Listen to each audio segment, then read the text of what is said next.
So I transmigrated to ancient times and became a culinary god just by using a microwave and some jade-carved plates. While other chefs are busy sweating over a stove at the crack of dawn, I'm just tossing my honey-glazed chicken in the microwave for 3 minutes. Seriously, while everyone else is panicking over fresh ingredients, my fridge is basically a bottomless pit of deliciousness. Customers are out here losing their minds over a single bite of my immortal chicken.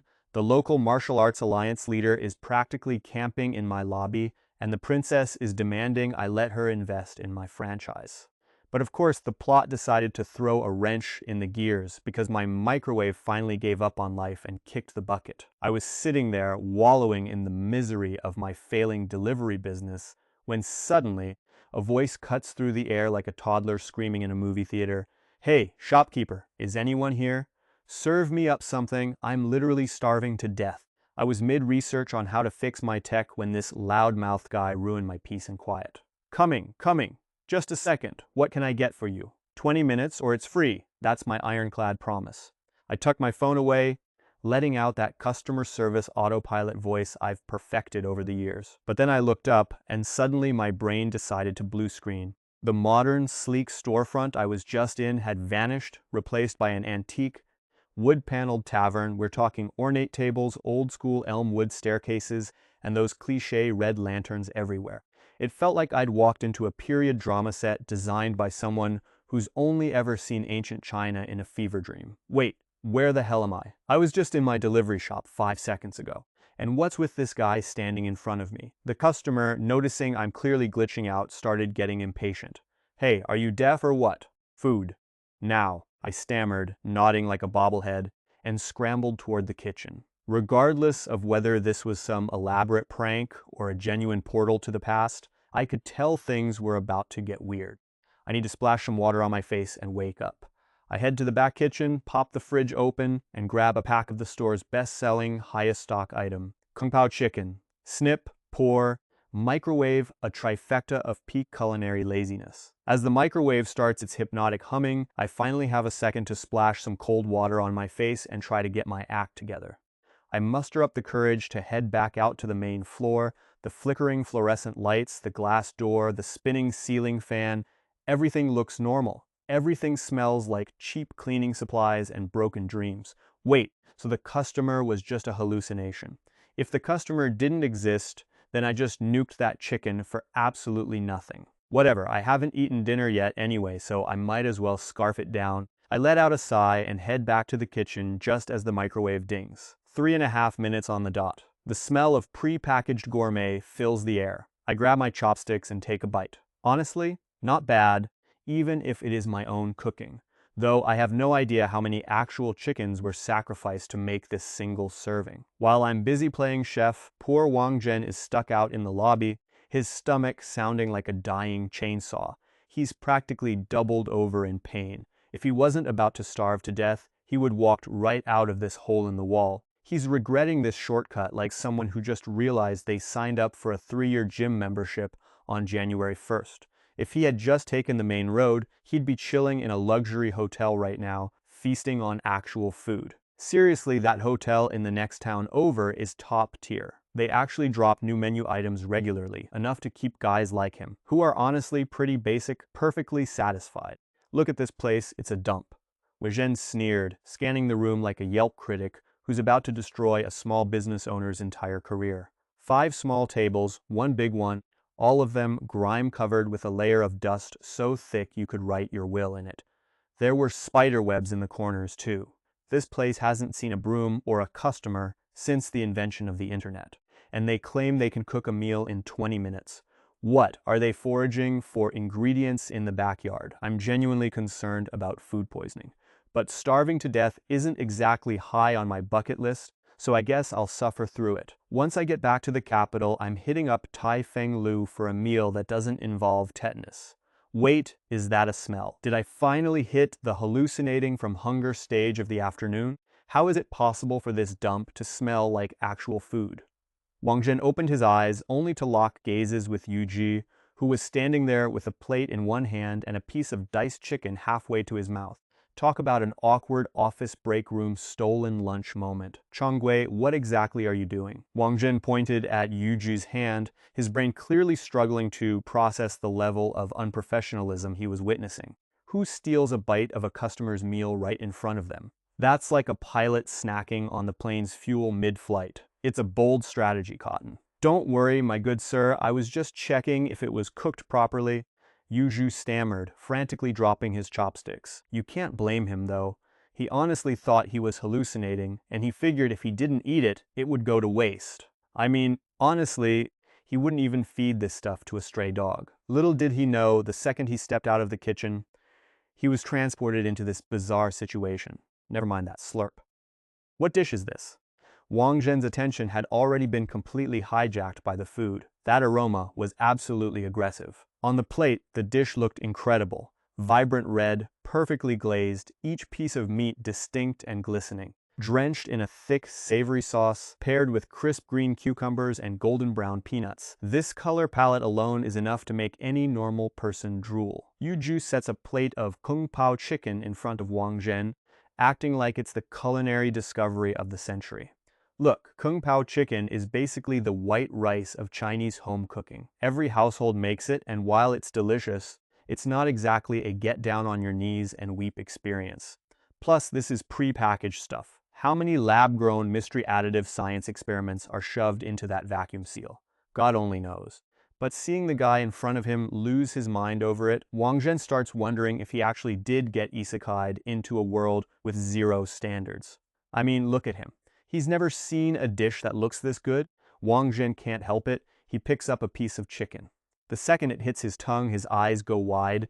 It's like a live, frantic chicken is doing an interpretive dance on his taste buds. The meat is so tender it basically liquefies into a flavor explosion. It's actually, dare I say it, delicious. The cucumbers provide that perfect snappy crunch, cutting through the grease so the whole dish feels light. Whatever those other crunchy bits are, they're top tier. Honestly, if he had a flask of wine right now, he'd be living better than an immortal deity. Then he looks at the empty counter, sighs, and kills that dream. This is Xiangye's little shop, after all.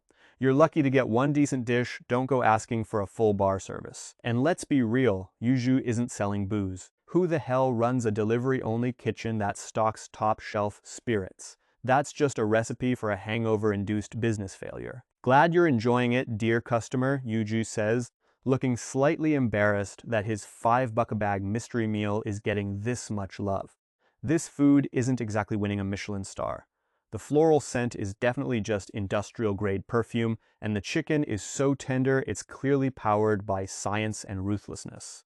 The real horror show is the expiration date, 2 years, and it's already been sitting on the shelf for 18 months. Just thinking about the mountain of preservatives required to keep that stuff edible makes me shiver.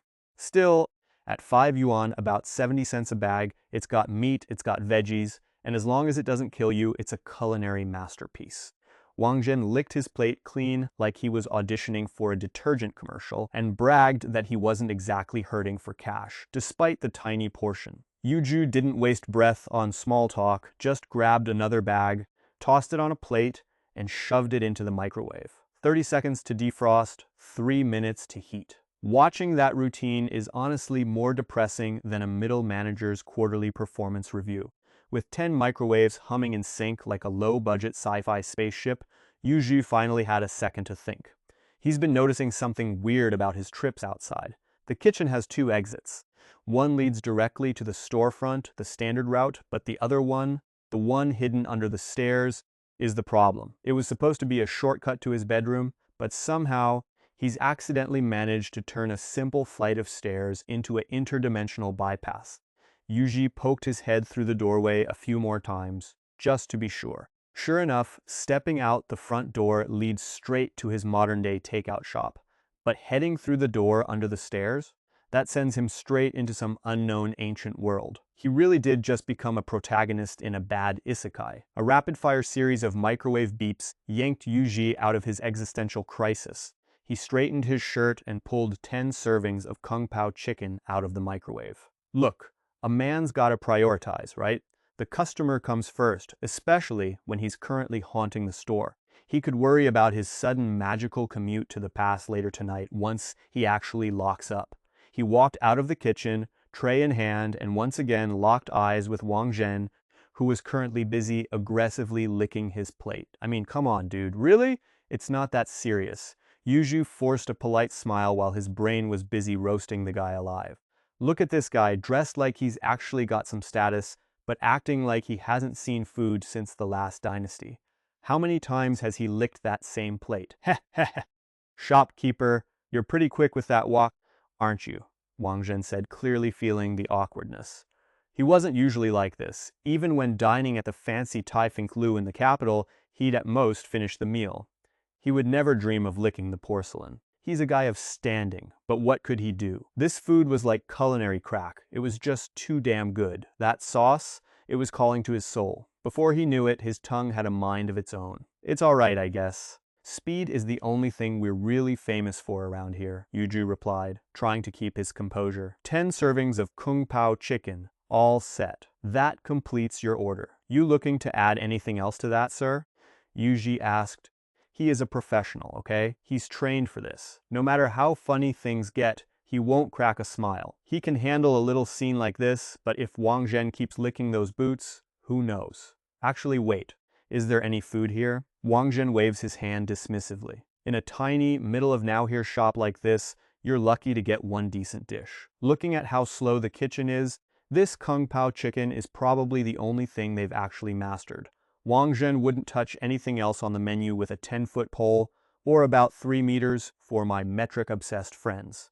Still, he thinks the sauce might be decent enough to mix with rice. The waiter nods repeatedly. White rice is basically the only thing on the menu that isn't a fish-based catastrophe. I mean, rice is cheap and impossible to mess up, so why bother faking that, right? Turns out the owner actually learned how to cook this rice from a legit chef. They soak it in hot water inside a wooden barrel, add a few drops of sesame oil, and top it with slices of homemade sausage. And I'm not talking about that neon pink mystery meat plastic tube you find at the gas station. This is high-end stuff, premium pork minced by hand, stuffed into casings, and sun-dried for 99 to 81 days. Yeah, you heard me right, that's a lot of sun-drying. It gives the rice a hint of sweetness and that heavy, savory meat aroma. They also use wuchang rice. It's not the emperor-level grade that costs as much as your monthly Netflix subscription, but it's consistent, glossy, firm, and actually tastes like food. It's the ultimate great value for money choice. The real secret, though, is the container they use to cook it. It's not some cheap electric rice cooker garbage, but a custom-made wooden bucket. Steaming rice in this thing gives it a unique artisanal flavor that'll have your taste buds doing a backflip. This is exactly why, even with the same ingredients, Yu Zhi's delivery orders hit over 1,000 a day. Some people are just here for the rice, while others don't even realize the rice is the secret weapon. They just know his food tastes better than their own life choices, so they keep ordering. Since it was late and the shop was dead silent, Yu Zhi just dumped all the rice he'd been keeping warm all day into a massive basin. Here's your order, sir. He set the mountain of carbs on a side table.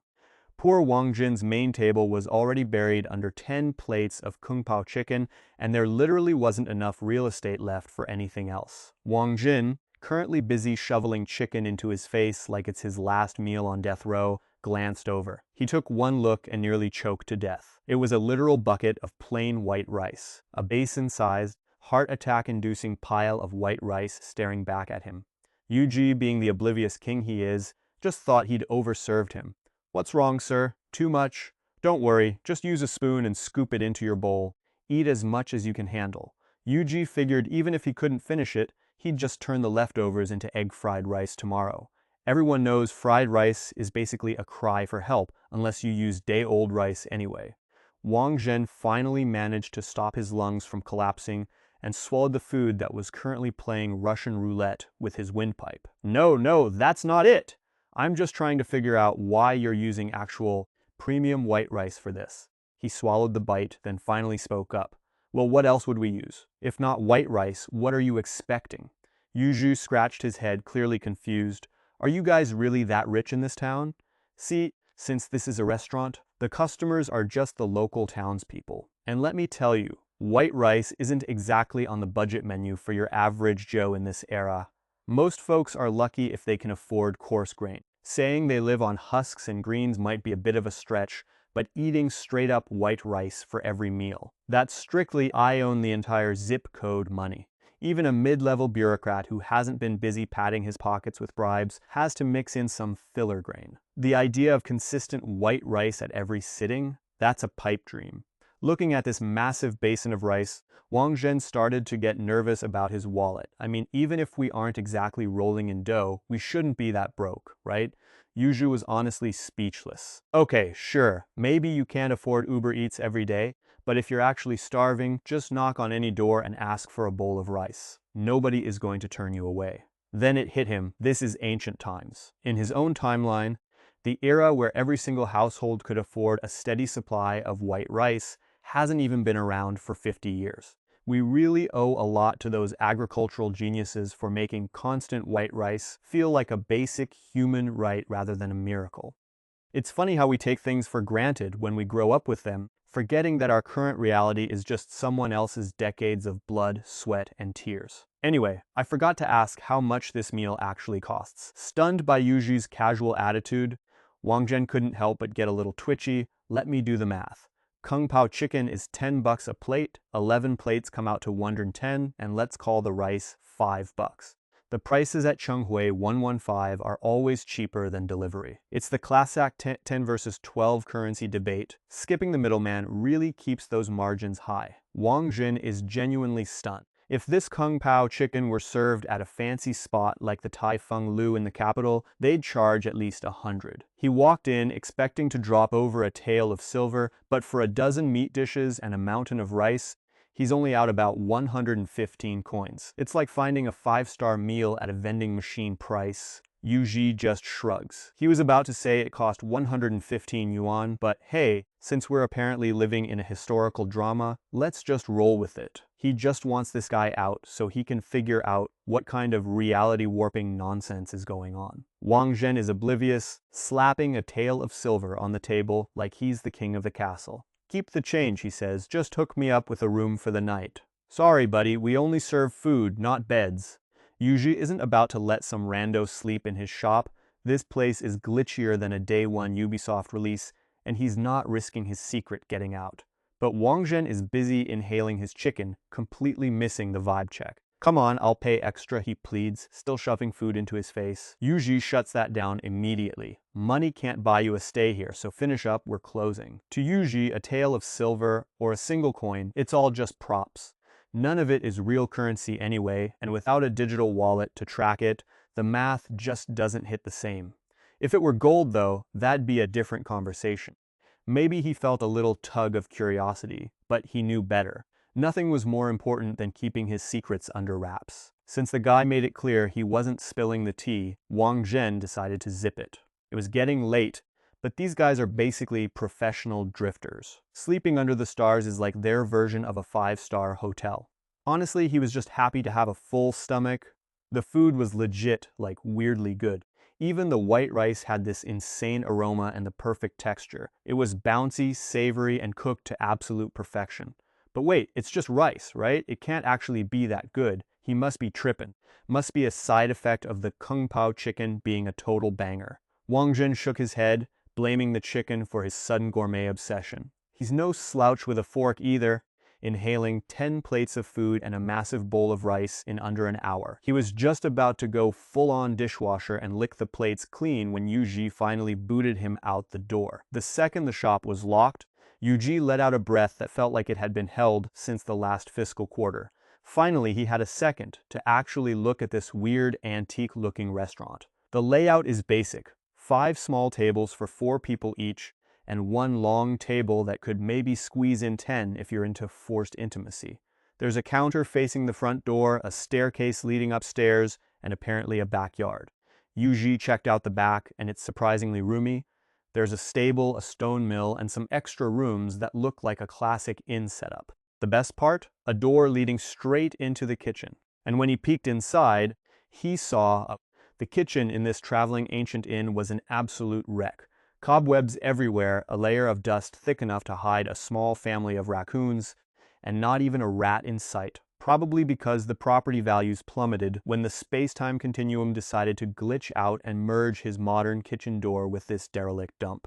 Yu Zhi did a quick lap upstairs, but it was just a dozen empty rooms, all covered in the same depressing dust. Honestly, it gave off major haunted house vibes, and my guy was starting to get the chills. He bolted back downstairs to the comfort of his own shiny, modern kitchen, feeling that sweet, sweet glow of high-tech appliances. He tossed the dishes into the dishwasher, a true miracle of human evolution, and passed out on his bed until mid-afternoon. By the time he woke up, the lunch rush was long gone, but he had bigger fish to fry. He jingled the 15 copper coins and a small piece of silver in his pocket. Good old Wang Zhen tried to tip him a full ounce of silver, but Yu Zhi kept it professional. No free handouts, folks. You quote a price, you stick to it. He's a restaurateur, not a shady back-alley scalper with an inflated menu. After wandering the streets for a bit, he stepped into an antique shop. Time to see what the exchange rate is for these relics back in the modern world. An elderly shopkeeper with a grin that looked like it had been permanently etched onto his face wandered over and asked him what he was looking to buy. The shopkeeper actually seemed like a decent guy, so instead of browsing his dusty shelves, Yu Zhi skipped the small talk. He slammed a copper coin and a silver piece onto the counter like he was making a deposit at a bank that's definitely not laundering money. The boss gave the loot a quick scan, his eyebrows doing a little dance of suspicion. He asked if these were family heirlooms or if the kid had actually shelled out hard-earned cash for them. Yu Zhi went with the classic "I bought them as antiques" lie, which is basically the historical fiction version of buying a brand new vintage shirt from a mall kiosk. The boss sighed, hitting him with the professional equivalent of a "bless your heart." He flat out told the kid he'd been scammed. Yu Zhi was stunned. He seriously double-checked his memories, wondering if he'd wandered onto a movie set last night, or if he was finally losing his mind. But the boss was already on a roll, pointing out that not only was the coin's lettering absolute trash, but there wasn't a single dynasty in 5,000 years of history that used that specific currency design. He tossed the coin back, noting that the oxidation level was practically non-existent, meaning this antique was about as old as the last firmware update on your phone. He basically roasted the forger for being too cheap to even spring for a decent aging process, then leaned in, ready to drop even more bad news. Look, kid, I don't know if I should be impressed by your optimism or call an exorcist to fix your brain. The shopkeeper is literally looking at Yu Zhi like he just tried to pay his taxes with Monopoly money. How did this guy even get his wallet open for something so obviously fake? Yu Zhi is sitting there looking stunned, probably realizing for the first time that vintage doesn't just mean found in a basement behind a stack of expired frozen pizzas. He spent about $15 on it, which, let's be honest, is about what I pay for a decent sandwich, not a piece of historical treasure. He thought he was going to be the next big antique flipper, but his get-rich-quick scheme just hit a brick wall at full speed. The shopkeeper is still grinning like he's watching a toddler try to perform open-heart surgery. He tells Yu Zhi that while the object is about as authentic as a Hollywood influencer's personality, the materials are actually legit. Copper is trading at about $12 a kilogram, and silver, well, that's sitting pretty at over $400 per kilogram. Even if the metal isn't high grade, the raw weight alone means Yu Zhi could probably walk into a pawn shop and claw back about $7 or $8. If he treats it like a historical artifact, he's basically setting his money on fire, but as scrap metal, he's only taking a 50% loss. It's not the total financial disaster he expected, but hey, maybe next time don't buy your history from a guy selling it out of a cardboard box. Alright, thanks for the heads up, boss. Selling them for 50 or 60, about $8 or $9, means he isn't exactly losing his shirt, but he isn't exactly rolling in dough either. The overhead on these fancy vegetables is practically the same as the sale price. After hitting up a few more antique shops, he gets the exact same disappointing answer. His motivation just plummeted harder than my stocks in a tech bubble. He was hoping for a windfall, but now that dream is basically dead. The only way to make a real profit is to hike up the prices, but that would barely move the needle. It's absolutely ridiculous. Why is making money such a pain? The guy literally time-traveled to an ancient era and scored a cheat code, yet he's still struggling to pay the bills. It's enough to make you want to laugh and cry at the same time. By the time he got back to the shop, it was already 3 or 4 in the afternoon. No more delivery orders today. Still, he really needs to figure out what's going on the other side. Even if it's not a cash cow, he needs to secure that perimeter. If some random creep wanders through that portal, the whole world is going to turn into a chaotic disaster. Maybe he should just nail the door shut? He's staring at the kitchen door, seriously considering a DIY construction project. Thankfully, common sense won the battle against his inner impulse. Better to actually investigate what this place is before turning it into a fortress. The inn is still rocking that same decrepit, dusty aesthetic from last night.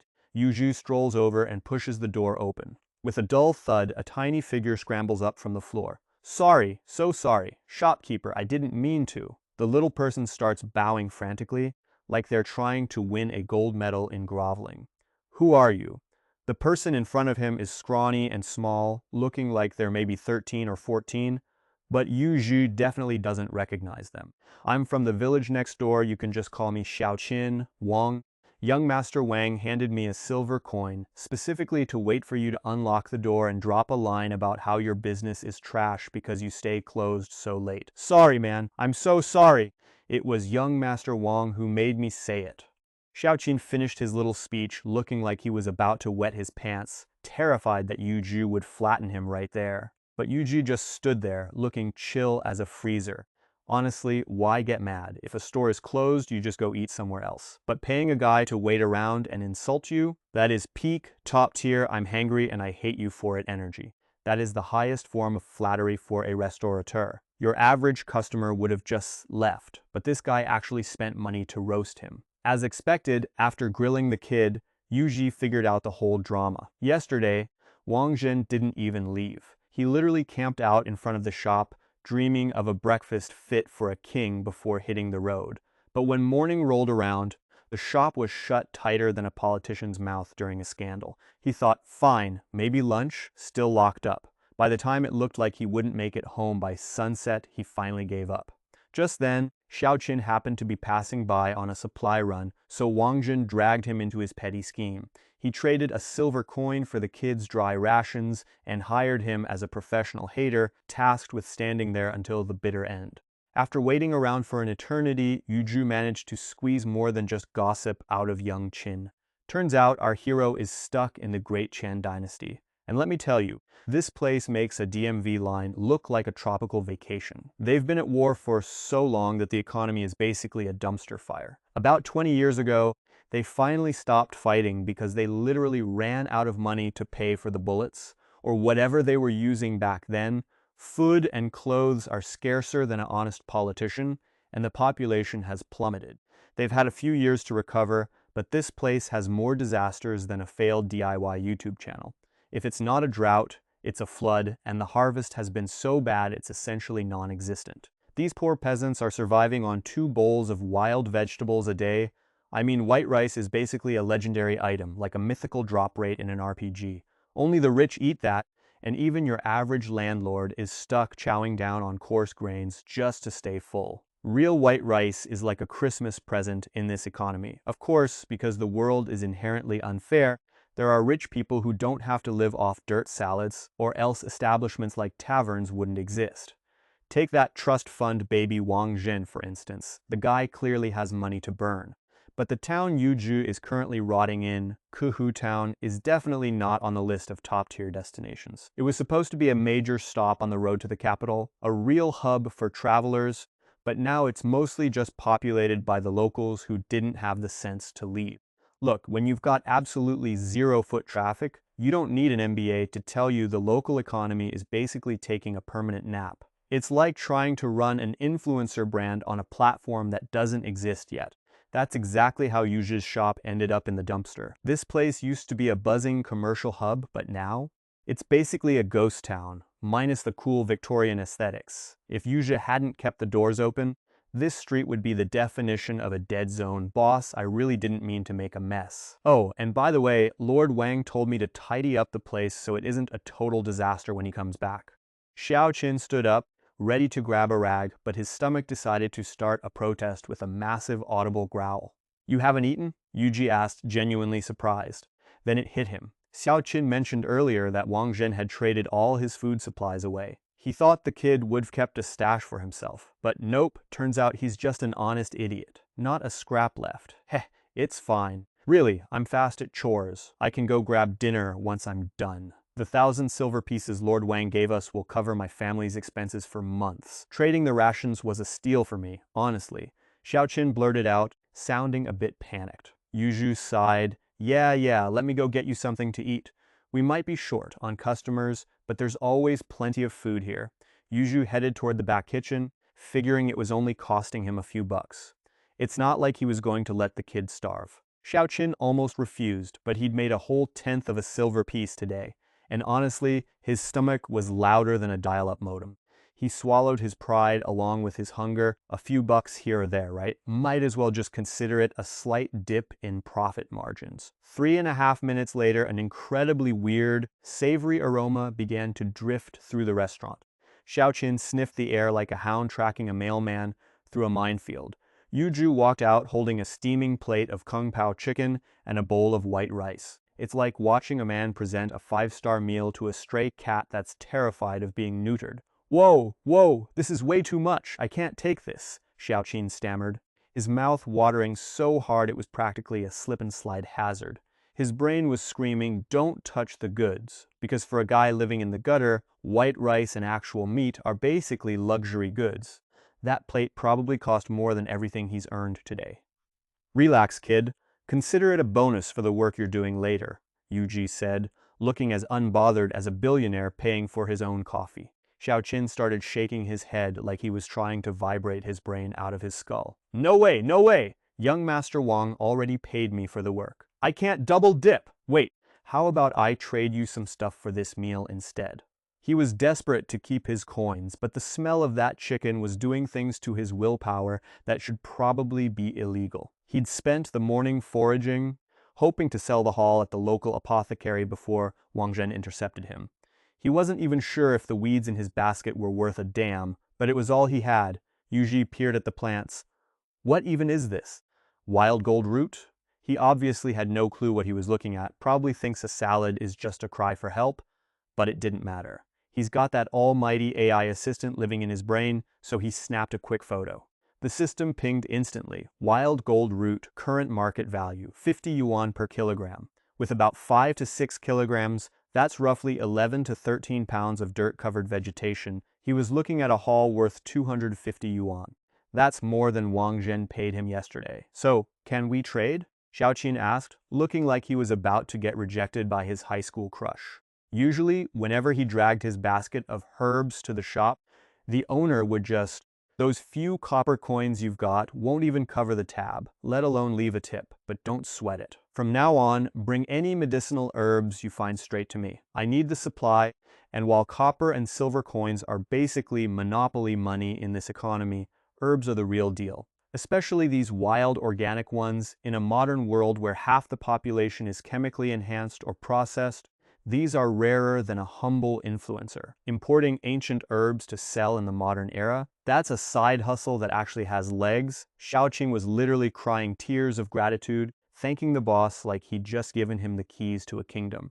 Yu Zhi just waved his hand, totally unbothered. He wasn't sure how much ancient herbs were really worth, but he knew for a fact they wouldn't fetch a premium in the middle of nowhere. It's like durian fruit in the city. You're paying a premium for a fancy snack, but at the farm, they'd practically pay you to haul the stuff away. Logistics, baby. Half the price of anything is just the cost of getting it from point A to point B. Modern transport and express delivery services changed the game entirely. As long as he played his cards right, he could drive the price of wild herbs through the roof. Just as Xiao Qin was inhaling his food like a guy who's never seen a carb before, the clip-clop of horse hooves echoed through the quiet street. Young miss, I found it. There's a shop right here. The smell is definitely coming from inside. But seriously, this place looks like a health code violation. Can we just go? A horse-drawn carriage pulled up right in front of the store, and a servant girl hopped out, looking at the building with the kind of side eye usually reserved for someone wearing socks with sandals. Don't leave, don't go, it's not that dirty, it's all my fault. I haven't had the time to tidy up." Hearing the servant girl threatening to bail, the fish didn't really react, probably because it realized it wasn't getting paid enough to care, but Xiao Qing, who was busy stuffing his face, totally panicked. He grabbed the plate and sprinted out the door. Look, the boss is a saint and the food is legendary. He wasn't about to let a customer walk away just because he had the attention span of a goldfish. In his head, it was all his fault. If he hadn't been busy inhaling lunch, the shop would have been spotless. And talk about a strategic move, the aroma of that Kung Pao chicken literally punched the front entrance, making the maid standing outside sniff the air like she just caught a whiff of a limited edition sneaker drop. "Young miss, that smells amazing, but this place looks like a health code violation waiting to happen. We should probably bounce." The maid was clearly the type A personality in this duo, looking out for her pampered mistress, who definitely didn't do dirty, hole-in-the-wall dining. Honestly, the place was a dump, and the maid was already regretting following her mistress's whim. The young lady hardly ever eats, so when she insisted on finding the source of the scent, the maid couldn't say no, but she definitely expected a Michelin star setup, not this disaster zone. "It's clean. I swear it's clean. Look, our boss made this with actual love and care," Xiao Qing blurted out, thrusting the plate forward like he was offering a peace treaty. Inside was the remains of the Kung Pao chicken, the sauce glistening over tender cubes of meat in a way that made you want to commit a crime just to get a bite. The maid was locked in a mental cage match. Her brain was screaming sanitation protocol, but her stomach was currently filing for divorce from her reason. "Miss, why not give it a try?" I said, "Why not give it a try? Honestly, are we really doing this? This is the third time someone has tried to sell the protagonist a sketchy miracle pill or a cursed sword today. It's like these NPCs have a dialogue tree with only 2 branches. I'm going to kill you, or hey, you should definitely buy this clearly suspicious item that is definitely not a trap." I'd tell her to watch out for the fine print, but let's be real. Reading is for people who aren't currently being hunted by an entire sect of angry martial artists. She's staring at it like it's a clearance sale at a boutique, but we all know that if she touches that thing, the plot armor is going to have to work overtime to keep her from exploding into a pile of confetti.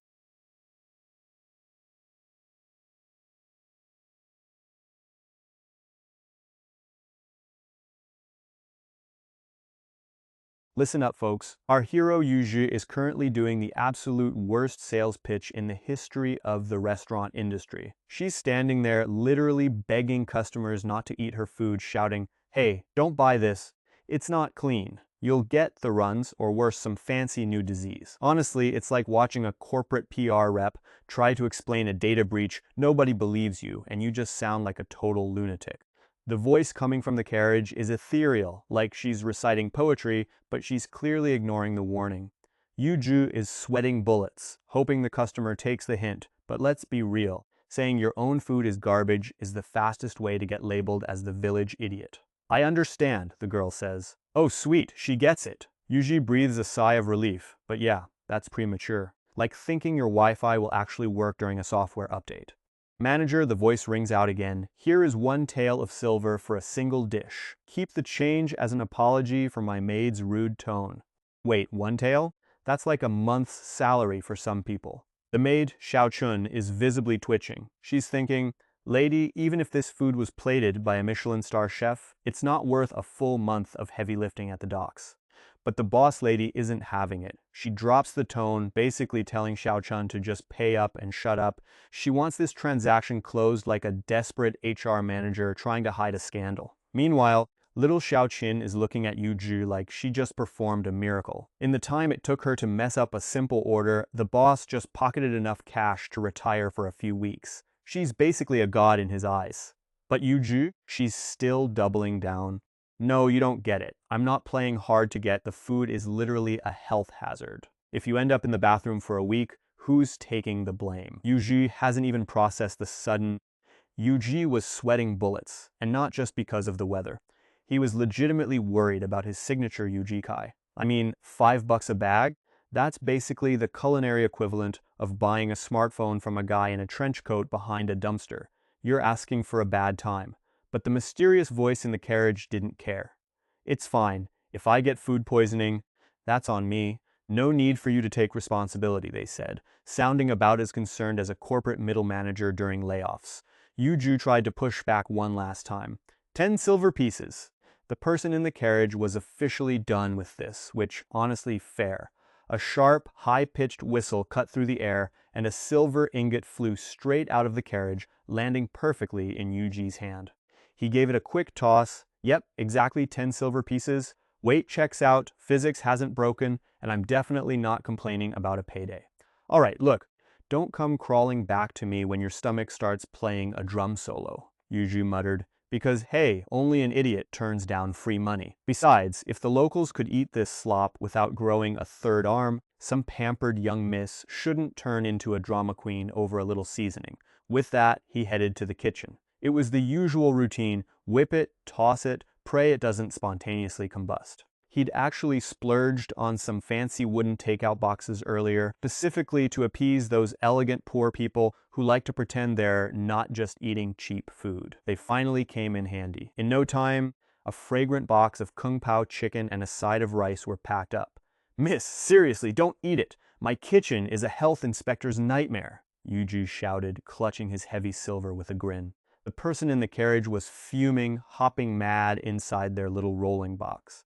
They were convinced Yu Zhi was just mocking them by constantly bringing up the lack of hygiene, a total callback to their earlier conversation. I mean, they'd already lost so much money today, and yet the boss still had the nerve to. Going over to their place was honestly bottom-tier behavior, but whatever, we'll just never go back. My lady's voice stayed as empty as a corporate apology email, zero emotion, not a single vibe detected.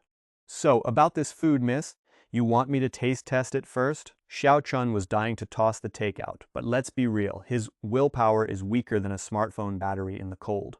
It smelled way too good. My lady didn't even blink, just gave a tiny nod.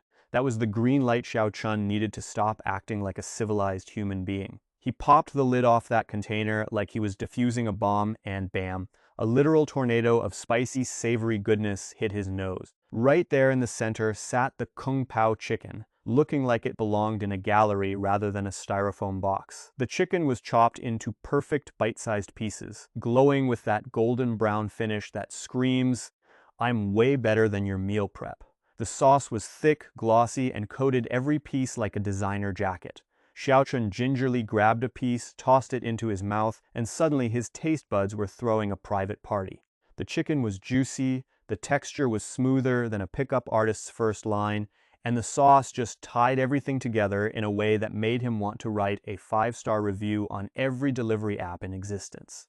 Then there was the rice. Each grain was distinct, shining like a pile of pearls, smelling faintly of the chicken.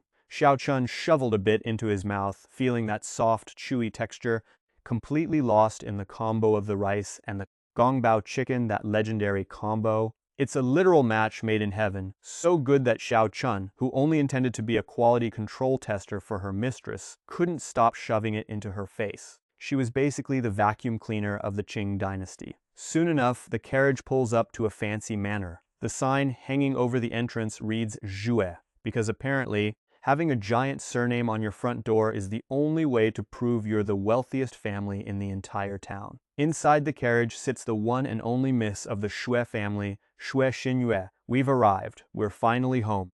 Oh no, Xiao Chun had just reached out to help the miss step down when she suddenly froze, looking like she'd just realized she left the stove on back in the 15th century.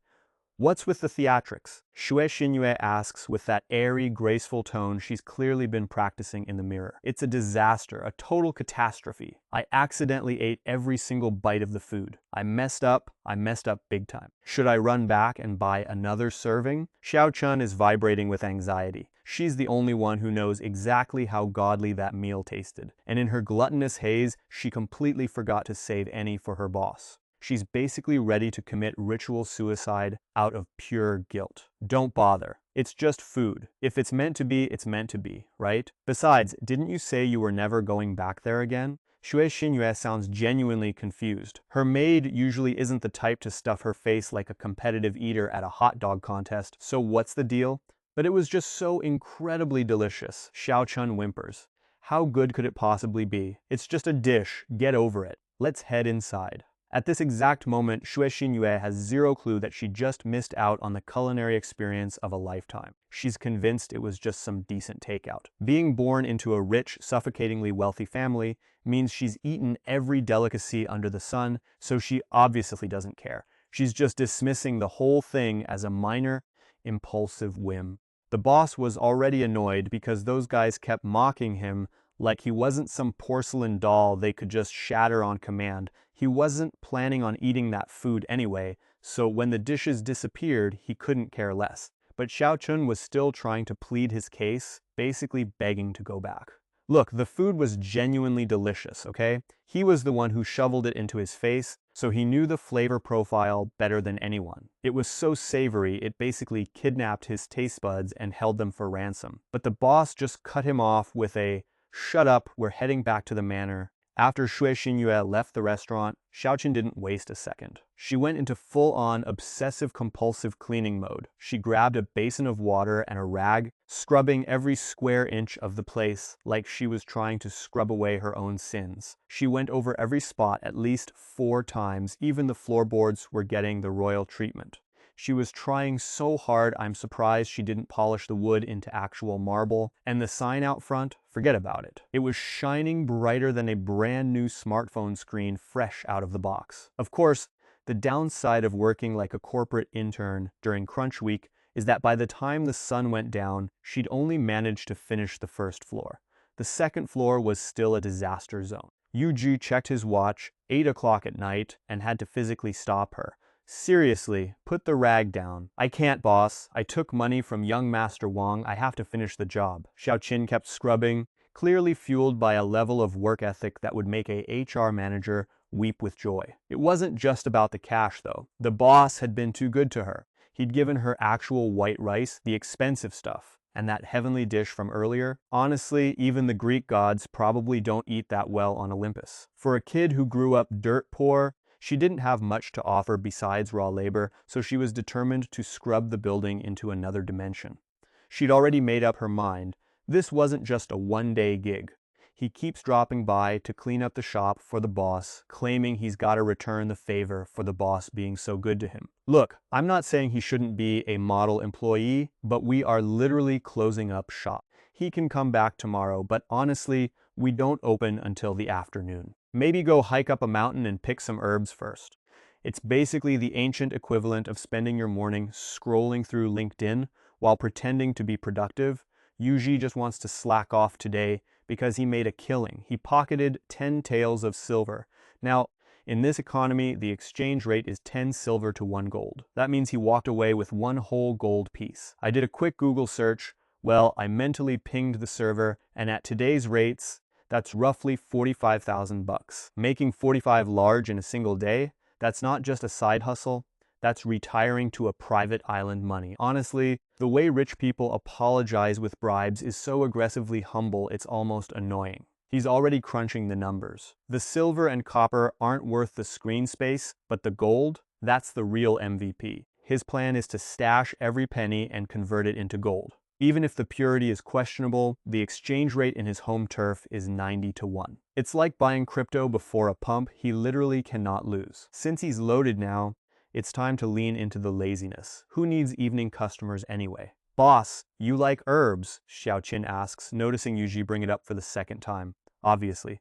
"Didn't I tell you? You bring me herbs, I'll pay you, and I'll even throw in a meal." But just stacking gold is a slow game. He needs some side projects to keep the cash flow moving like a corporate consultant with 3-burner phones. Seeing the look on Xiaoqin's face, the kid is practically vibrating with excitement. "Boss, are you serious?" To call this food godly would actually be an understatement. I mean, white rice every single day, is that even legal for a peasant in this economy? As for the medicinal herbs, that's not a problem at all. His home village is basically a pharmacy growing out of the dirt. They've got more herbs than a hipster has essential oils. The only issue back then was that prices were lower than my interest in a corporate seminar, so he only bothered gathering them occasionally. Now, if the boss is really paying in meals, he's thinking about putting the whole village to work. Chin might be a farm boy, but he's not a total idiot. He knows how to turn a profit. Most of the guys back home are just sitting around doing nothing, so they might as well get paid to pick weeds. If the boss really wants the supply, Chin doesn't mind being the middleman. Sure, the profit margin might shrink, but as long as he's getting fed, he's happy. Plus, he's planning to stick around the shop anyway to run errands.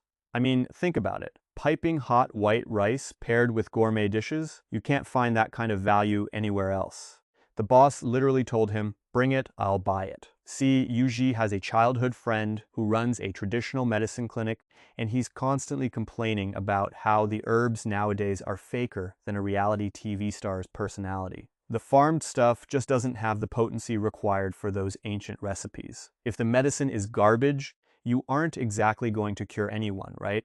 His friend's clinic doesn't even trust patients to go buy their own ingredients anymore. They prep everything in-house because the quality control is basically non-existent.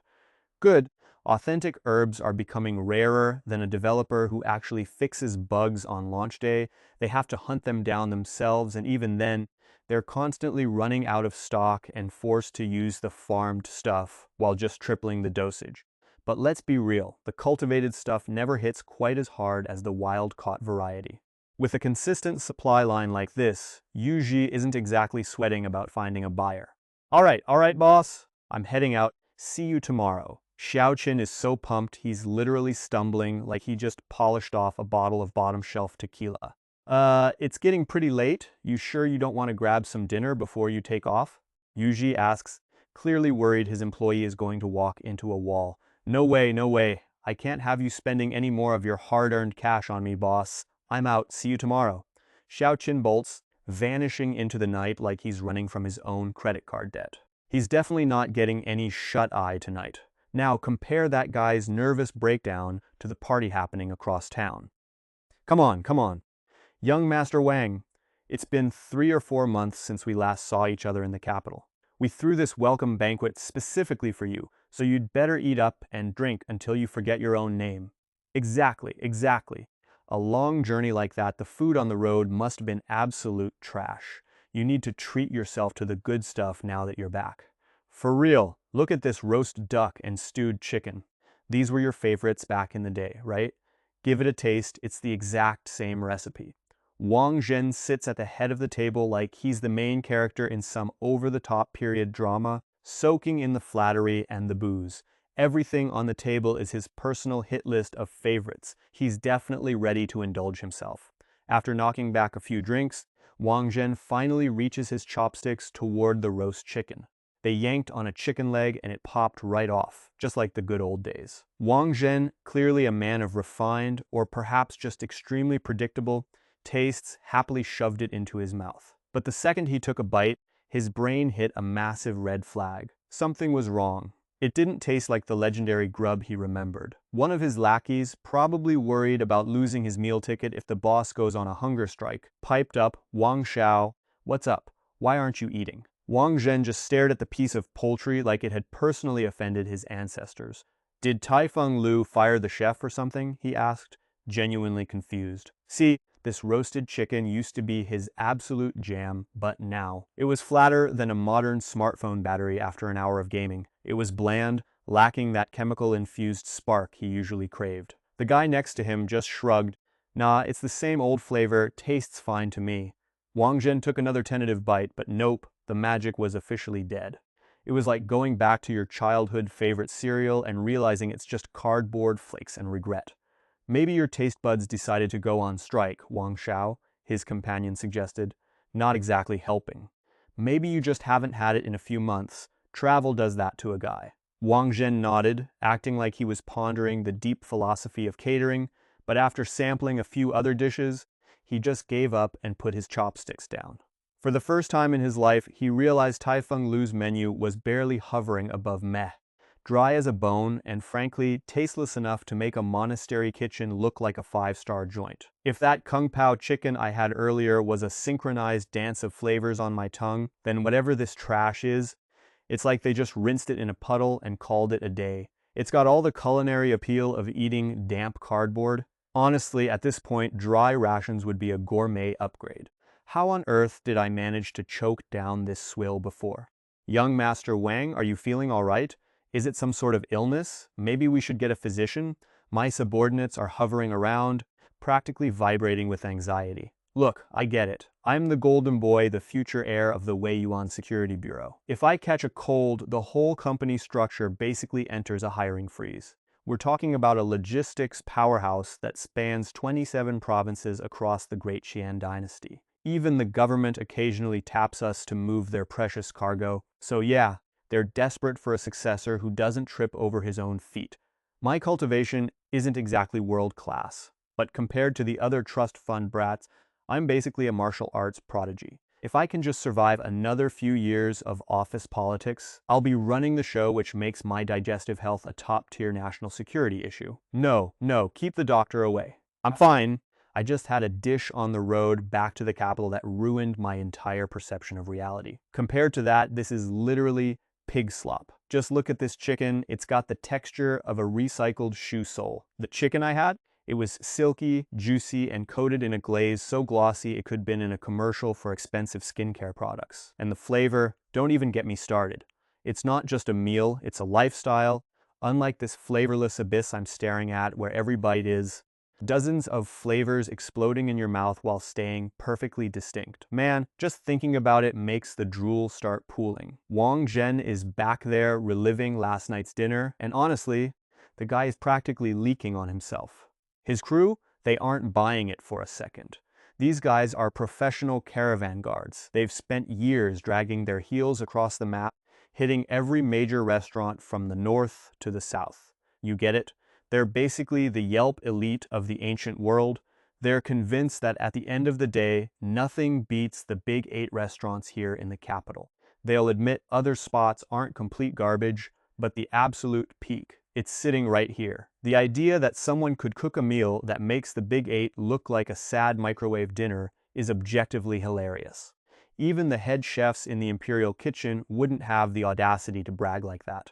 I mean, the Imperial Kitchen is the final boss of the culinary world. You only get in there if you're a total legend, and the only way you're leaving is if you're retired or dead. Every single one of those Big 8 spots has some cranky old veteran from the Imperial Kitchen holding down the fort. You can't just walk in and challenge that kind of pedigree.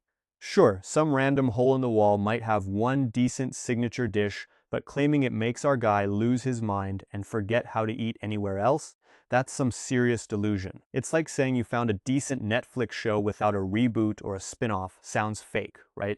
But Wang Zhen is over here doubling down, swearing it's food fit for the gods, the kind of complex, life-changing experience he hasn't had in his entire miserable existence. Wang Zhen was straight up speechless. Honestly, describing that level of flavor is like trying to explain high-speed internet to someone using a carrier pigeon. It just doesn't compute. So, where did our golden boy young Master Wang actually snag this culinary masterpiece? One of his more street-smart lackeys chimed in, suggesting they just name-drop the place so everyone could weigh in. Apparently, it wasn't even that far, just a day's travel, about 200 kilometers or 125 miles from the capital, in a place called Kuhu Town. There was this restaurant there, supposedly ancient, serving a kung pao chicken that was basically a religious experience. The guy claimed he crushed 11 plates in one sitting last night. The only buzzkill? The owner hadn't opened the doors by noon today, leaving our boy starving and radiating enough toxic energy to power a small city. But hold up, the math wasn't mathing. Another lackey, clearly skeptical, pointed out that he'd passed through Kehu Town a dozen times and hadn't seen a single restaurant worth mentioning. Then a guy who actually works that route backed him up, saying the place has been a ghost town for years. Literally, rumor has it the spot is haunted. One of the more cowardly cronies started shrinking into his seat, suggesting that since the place only opens at night and stays shuttered during the day, young Master Wang might have accidentally had dinner with a literal specter. He recommended a quick trip to the temple to cleanse the bad vibes, which just made Wang Zhen's blood boil even more.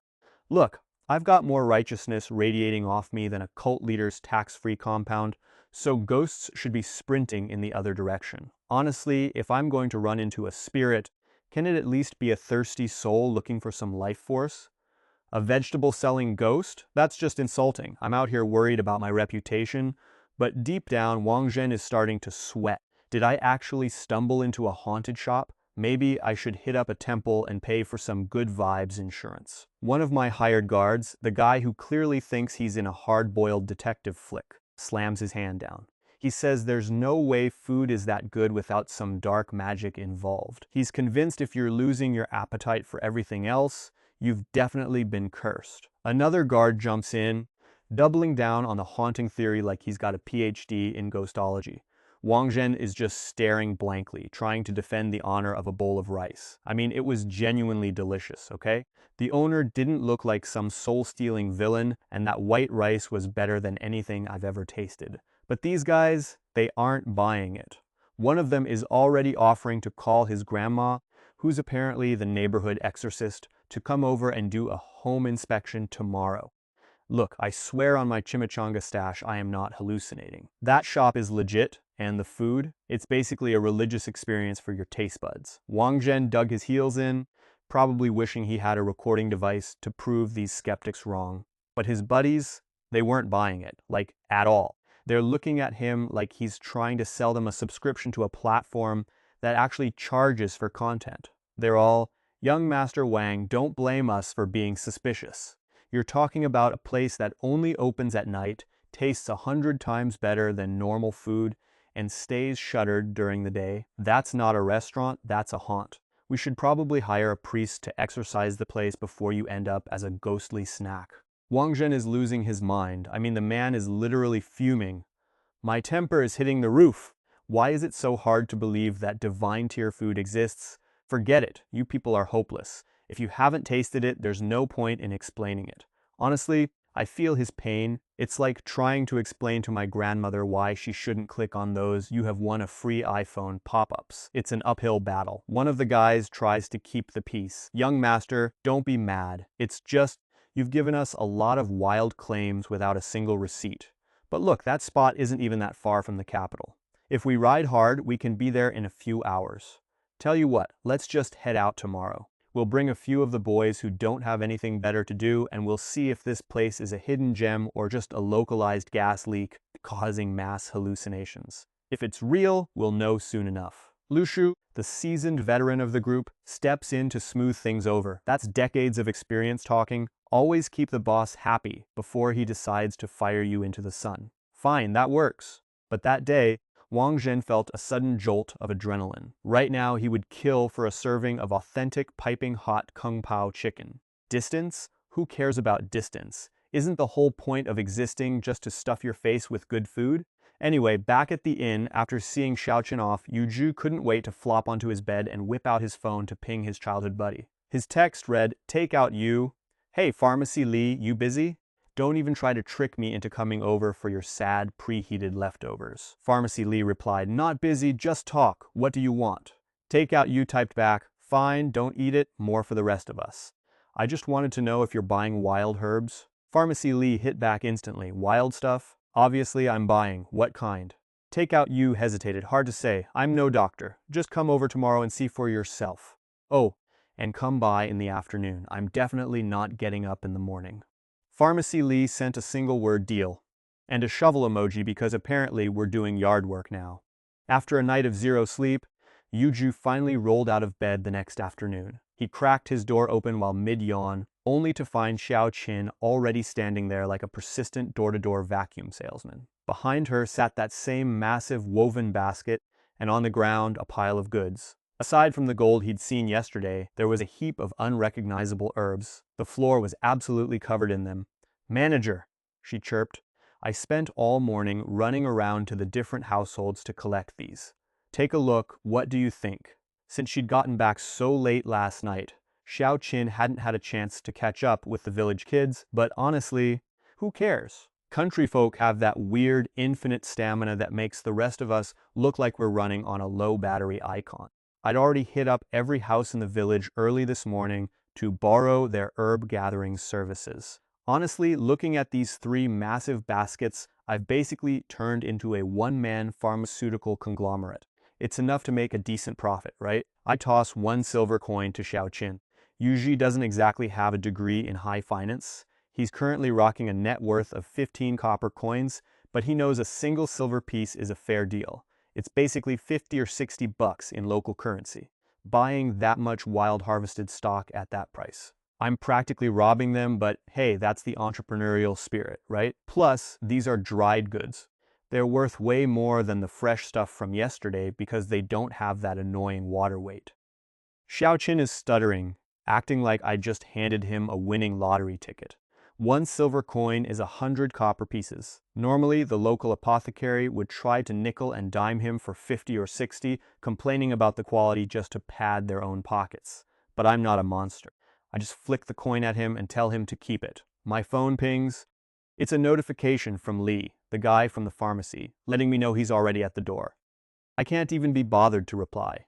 I just grab the basket and head for the kitchen. When Xiaoqin tries to offer a hand, I shut him down immediately. The kitchen is a restricted zone, VIP access only. I already showed him the primitive version of the kitchen yesterday, but there's no way he's seeing my modern setup. I don't need him asking how I'm cooking a 5-course meal without an open fire or a sacrificial goat. He gets the hint and wanders off to work. I guess he understands that in this restaurant, the house rules are the only thing keeping us from total chaos. In this world, masters guard their trade secrets like a teenager guards their browser history. Whether you're learning to flip burgers, carve wood, or practice medicine, these mentors are constantly watching their apprentices like a hawk. Especially in the culinary arts, because apparently if you watch someone chop an onion, you've magically unlocked the secrets of the universe. So, Yu Zhi keeping everyone out of the kitchen is basically standard operating procedure. Nobody's going to raise an eyebrow at that. Yu Zhi waves his hand dismissively and heads through the kitchen toward his modern-style takeout shop. He yanks the metal shutter up with a loud, clattering racket, revealing a slim figure standing right outside. This guy is tall, rocking black-rimmed glasses, and a sharp look that screams, I definitely remind the teacher about the homework. This is Li Tongren, Yu Zhi's childhood buddy whose family runs a traditional Chinese medicine clinic. Rumor has it his ancestors were related to Li Shuzhen, the guy who wrote that massive herbal medicine encyclopedia. A prestigious bloodline, allegedly. Who knows if it's true, but in this economy, you need a marketing hook, otherwise, people assume your clinic is just a place to buy bad herbal tea. You slept over at my place last night, so why are you waking up so late? Show me what you've got. Before Yu Zhi can even get the glass door fully open, Li Tongren squeezes through the gap like a pro and dives headfirst into the medicine basket. Whoa, check this out. 5-year-old golden root and wait, 10-year-old wild ginseng? This is the real deal. And tiankuizi? This stuff goes for over 100 bucks a kilogram. And look at this, a snow lotus flower, pure gold. Now this is the good stuff, 99% pure wild dendrobium, a rarity that's practically an endangered species. You'd be looking at 40 to 60 grand, that's about $30,000 to $50,000 for a single kilo on the open market. The guy behind the counter is practically drooling, eyes glowing like a kid who just found an open bar at a wedding. Sure, none of these individual pieces look like much, but it's the rarity that counts. Nowadays, finding anything wild means trekking into deep, desolate mountains where even the GPS gives up on life. In this age of industrial farming and automated nonsense, everything is mass-produced. They say if you don't rotate your soil every 3 years, the nutrients just vanish. That's why your average pharmacy looks like a total scam. The soil is depleted, the herbs have zero potency, and your traditional prescriptions end up working about as well as a screen door on a submarine. It's not the recipe that's bad, it's that the medicine is fake. My country cousin sent this over, asked me to find a buyer. What do you think? Interested? Yu Zhi is actually impressed. He expected this kid to scrounge up some basic weeds, but he actually delivered stuff worth 5 figures. Not bad, kid, not bad. Of course I'm buying it. Why wouldn't I? My family shop is literally out of stock, and honestly, nobody else in this town has the guts or the connections to move this inventory. Listen, from now on, if you get your hands on anything wild, and I mean anything, grab it first, keep your mouth shut, and bring it to me. Some of this stuff is restricted, but don't worry, my family has the right people in high places. Don't worry about it, I've got this handled. As for your little haul here, I'll take it back to get weighed and hit you up on WeChat later. Seriously, chill. This dendrobium orchid pot alone is worth tens of thousands. The rest of this junk, you're looking at least 70 or 80,000 easy. I'm out. Little Chin was still diligently scrubbing the floor, but the longer Yu Zhi watched, the more his conscience started acting like a toxic ex. Those herbs were easily worth 10 ounces of silver, and he'd only coughed up a measly 1,000 silver coins. Honestly, even a corporate lawyer would blush at that kind of daylight robbery. Sure, Little Chin probably couldn't have gotten a better price on the open market, but Yu Zhi felt like a total fraud. Hey, so, Yu Zhi stammered, his mouth hanging open like he'd forgotten how human speech works. Boss, you need something? Little Chin asked, looking up with that innocent puppy dog expression that makes me want to puke. Nothing. Never mind. Actually, those bamboo baskets you have? I'll take them too. Here's 15 copper coins. Yu Zhi didn't exactly have a mountain of cash, so he emptied his pockets of every remaining loose cent just to stop the guilt trip. No, no, no! I can't take this, Little Chin protested. It's just a few baskets, Yage. They aren't worth anything. I've got tons of them. If you want them, just take them, I've got. Boss, you have already been way too good to me, buying my herbs at such high prices and feeding me premium white rice. A man has to know when he has enough, and honestly, I am already living the dream. Little Chin bowed his head, his eyes getting all misty. Before this, the guy couldn't even scrape together a single silver coin a month. But ever since he met Yu Zhi, he pulled in 2 whole silver coins in just 2 days. That kind of warmth? Yeah. He's never gonna forget that. Yu Zhi just hummed, noting the kid hadn't eaten since dawn. He didn't force the cash on him, though. Let's be real.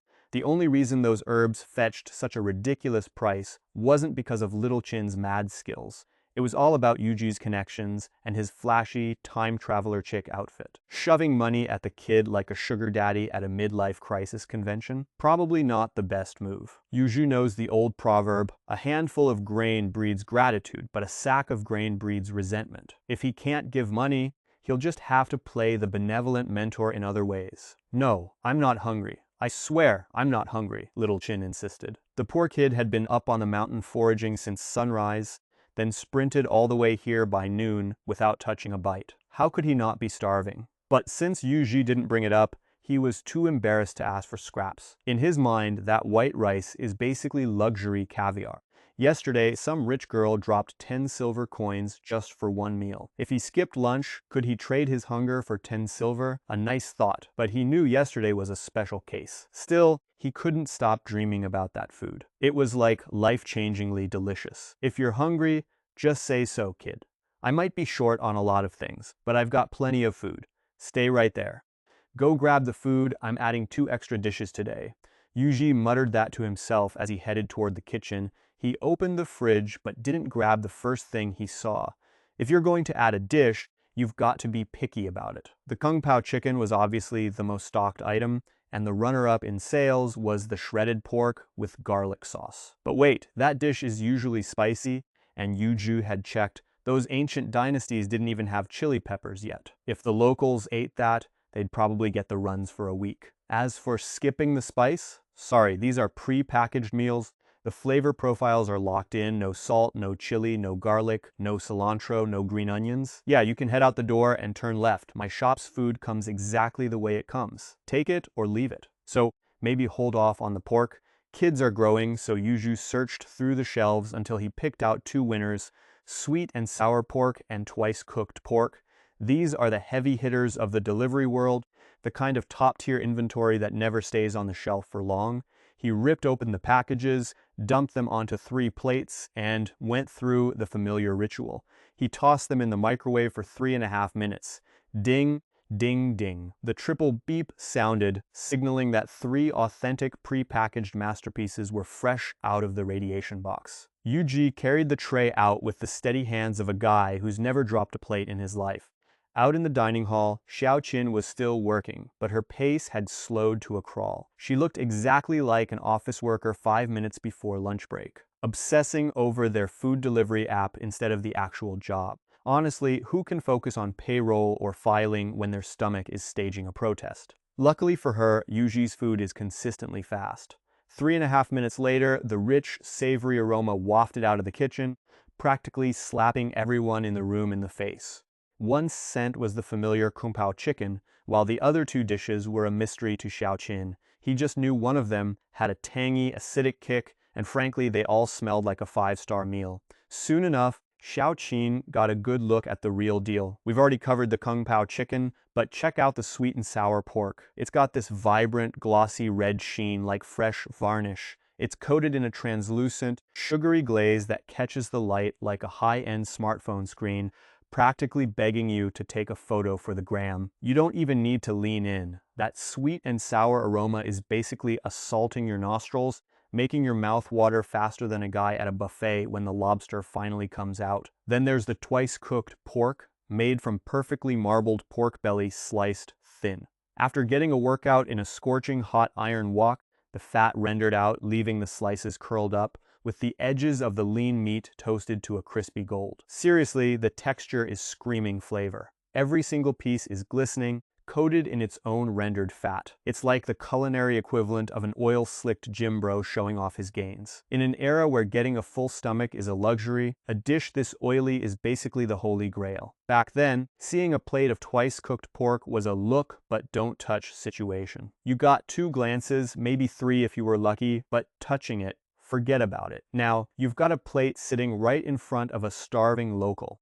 Talk about a trap. Who's going to pass a test like that?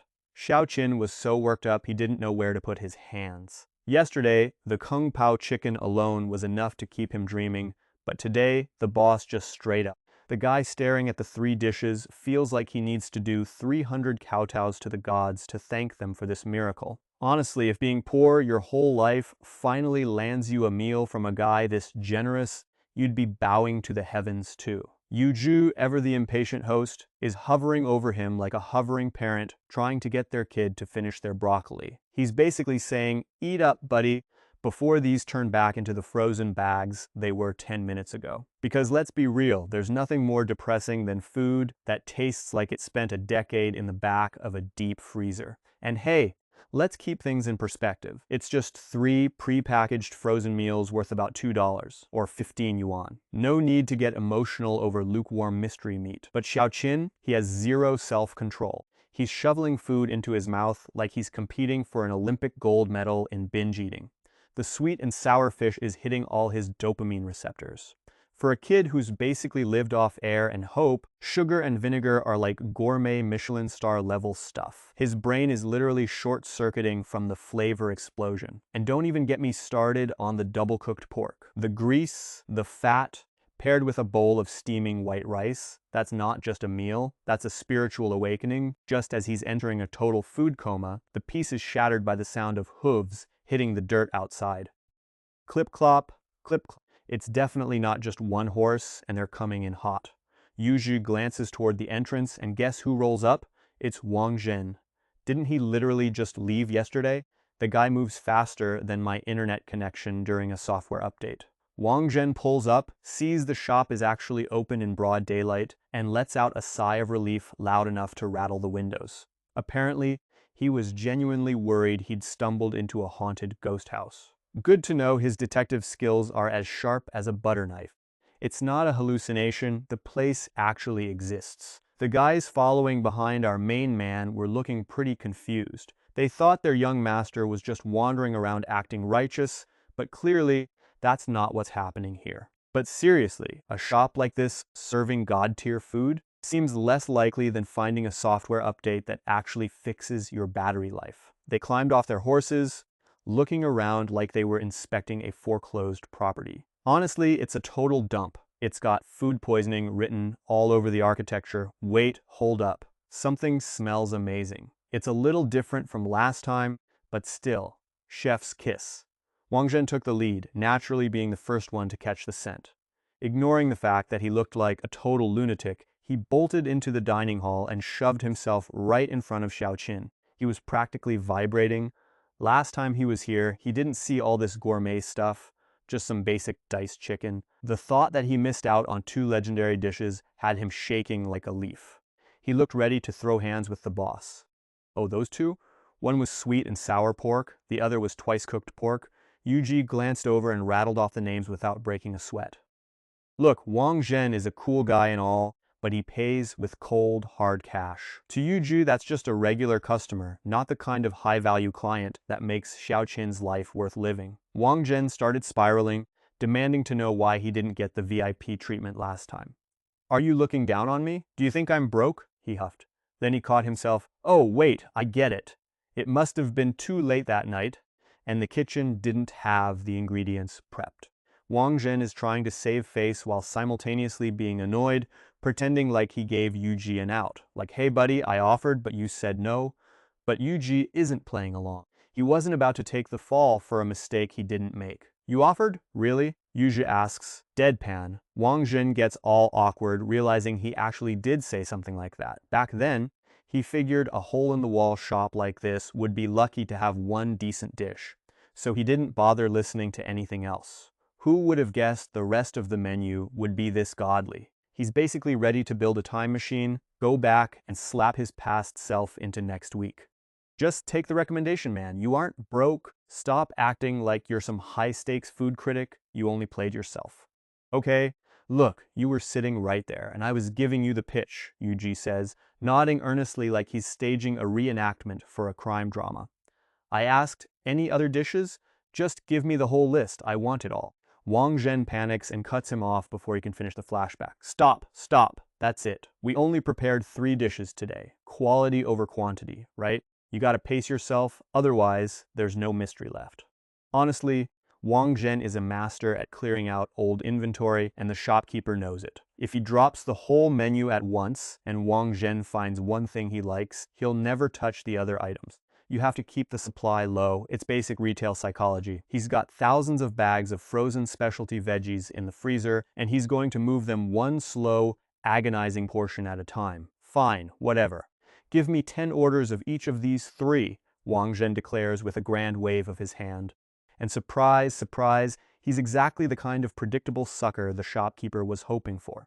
Yu Zhi suddenly stopped in his tracks, not bothering to head to the kitchen just yet. Wang Zhen, clearly annoyed, let out a huff. He was hungry, and watching this guy stall was like waiting for a software update to finish when you've only got 1% battery left. What else did he want? Yu Zhi looked a bit sheepish, scratching his neck. He muttered that the price of the food had gone up.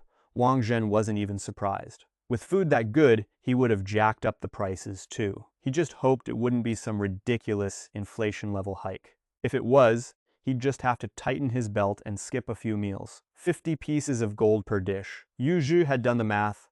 It was a 5-fold increase. Honestly, it was a fair price to actually turn a profit without alienating the average Joe. After all, you can't build a business model entirely on the backs of a few rich influencers. 50 pieces of gold? You're a total scam artist, boss.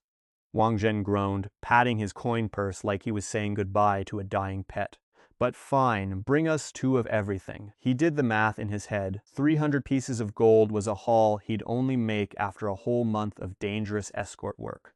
The other guys behind him, who were just casually hanging around, suddenly looked like they'd just seen their credit card bill after a wild night out. They couldn't handle it. Is this dinner, or are we just deep frying pure silver? Sure, it wasn't like a big escort agency couldn't afford it, but it's the principle of the thing, right? You can smell the seasoning from a mile away, but there are plenty of aromatic things in this world that don't cost a fortune. Even the top-tier signature dishes at the fancy Taifeng Pavilion don't charge this much unless they're tossing in some ridiculously rare mythical ingredients that probably don't even exist. Chiang was determined to drive the price up, but let's look at the actual ingredients here. We're talking basic pork, some chicken, and mystery vegetables that probably grew behind a dumpster. How exactly does this equate to a high-end gourmet experience? Charging 50 silver taels for this? Honestly, if the customers don't trash this shady establishment, they've got more patience than an unpaid intern waiting for a raise. Wait, stop! The food here is actually legit. Just try it. Seriously, just take a bite. It's on me, I'm buying. Wang Zhen had already tasted the goods, and he knew exactly why people were losing their minds. He'd sampled all the signature dishes at the fancy Tai Feng Lu restaurant. And let's be real, those places are just selling you expensive napkins and high-priced plating. Compared to this, those fancy joints are like comparing a corporate HR seminar to a real party. If you're dropping 50 taels, Wang Zhen would rather burn it here. The only bummer is that at this new price, he can't exactly shovel it into his mouth like he did 2 days ago. Why didn't he just eat until he turned into a human pufferfish when it was still cheap? He was so mad he felt like slapping his own face. It's that classic tragedy. He once had a bowl of kung pao chicken worth 10 kids' meals sitting right in front of him, and he didn't cherish it. Now that the price has skyrocketed, he's having a full-blown existential crisis. If the universe gave him a do-over, he'd look the owner in the eye and order a side of everything. If he had to put a number on how much he wanted, he'd go for 10,000 servings. Wang, this isn't about who's paying the bill. It's about the fact that this food doesn't justify a 50-tael price tag. It's a few chunks of chicken and some sad pork slices. I have never seen such shameless, top-tier audacity in my entire life. Lu Xinbiao has traveled the world enough to see it all. He's even dropped 500 silver taels, or about 40 pounds of silver, on a single meal. Granted, that was only because he accidentally wandered into a trap house and had a blade pressed to his throat while paying. It's the single greatest shame of his life, and honestly, it's made him a bit of a connoisseur of shady business. Looking at these prices, he's convinced this place is a total ripoff. The rest of the crowd starts chiming in, asking if they should just bail. Yu Zhi was about to clarify that the menu said 50 copper coins, not 50 silver taels, but then he hears them talking about trashing his shop. Now he's annoyed. He's busting his back to make a living, and these guys are acting like he owes them a debt. Besides, the restaurant business is a dying grind anyway. If he didn't have so many frozen pre-made meals to burn through, he would pivoted to opening a clinic weeks ago. Think about the margins. Buy herbs at wholesale, flip a batch of herbal tea, throw in some antibiotics, and you're doubling your profit while playing the role of a legendary local doctor. Wang Zhen, terrified that they're about to lose their only chance at a hot meal, decides to pull rank. He knows exactly how stubborn the young boss can be. I mean, who else decides that a restaurant shouldn't be open for breakfast or lunch? It's like a tech startup founder deciding his app only works on Tuesdays during a solar eclipse. But credit where credit is due, the guy has enough talent to back up the attitude, and the food is just too good to pass up. If it wasn't for this food, he wouldn't have traveled 100 or 200 miles, which is like 100 to 200 kilometers, or 60 to 120 miles, just for a single bite. But since he's got to work for the young master, he sucked it up and sat down, no matter how much he hated the vibes. Yu Zhi, being the absolute unit that he is, didn't waste time and headed straight for the kitchen. Wang Zhen and his crew found some empty seats. The escort agency is busier than a server during a steam summer sale, so there weren't many free hands. Aside from the veteran, Lu Qi, he only brought two guys, one named Chen and the other Deng. They're basically the agency's version of tenured employees, so even if they were annoyed, they wouldn't talk back to the young master. While Wang Zhen was busy overthinking it, Xiaoqin had already inhaled his food. After enjoying his meal like a food blogger with a sponsorship deal, he finally had time to say hi to Wang Zhen. At the end of the day, Wang Zhen was his lucky break. Without him, he never would have met a boss as generous as Yu Zhi. Oh wait, aren't you that kid from yesterday? How are you actually affording to eat here? This place costs more than a subscription to a platform that shall not be named. Wang Zhen looked genuinely shocked. Seriously, what kind of person did he hire yesterday? No, the boss paid for it. I was just helping him pick some herbs, and he covered the meal. Xiaoqin waved his hands frantically. What kind of herb is so hard to find that it pays for a 50-tael dish? Wang Zhen was floored. Maybe he should just quit the escort business and become a botanist. It's just regular herbs. The boss is just super kind and took pity on me, so he bought me dinner. Xiaoqin kept shaking his head. Kind? This is the guy who serves 50-tael dishes. His heart is probably darker than the ink in a printer that's been stuck on low toner for 3 years. Chen Biao is just a kid, and honestly, he's starting to sound like one of those influencers who thinks a $10 latte is a budget-friendly lifestyle choice. He pipes up, saying, "Hey, it's not that expensive. A lady yesterday only spent 10 silver taels on a whole dish." The boss is chill. Just be polite and maybe he'll give us a discount. Everyone literally spits out their drinks. Are you kidding me? 10 taels? That's enough to blow a whole budget at Taifeng Tower, which is basically the Michelin star spot of this town. Do these locals just grow money on trees, or am I just perpetually broke? While we're busy processing that financial trauma, the chef, who apparently uses a microwave like it's a legendary artifact, actually finishes the job. 6 plates of food hit the table, smelling better than my gym bag after a month of neglect. I'll give credit where it's due. For being overpriced, the service speed is actually faster than my internet provider trying to throttle my connection. Tai Feng Tower could never. You usually have to book a table 3 business days in advance there just to get a glass of water. 2 plates of kung pao chicken, 2 of twice-cooked pork, and 2 plates of sweet and sour pork loin, plus a complimentary tub of rice. The server drops the plates with a face as expressive as a cardboard cutout. Wang Zhen, who clearly hasn't eaten since the dawn of time, grabs a pair of chopsticks and starts shoveling food into his face like it's a competitive sport. One bite, and the guy is literally tearing up. It's that flavor, the one he's been obsessing over all day, that weird sensation of food dancing on your tongue. The rest of the crew just stares at him, unimpressed. It smells good, sure, but is it crying over pork good?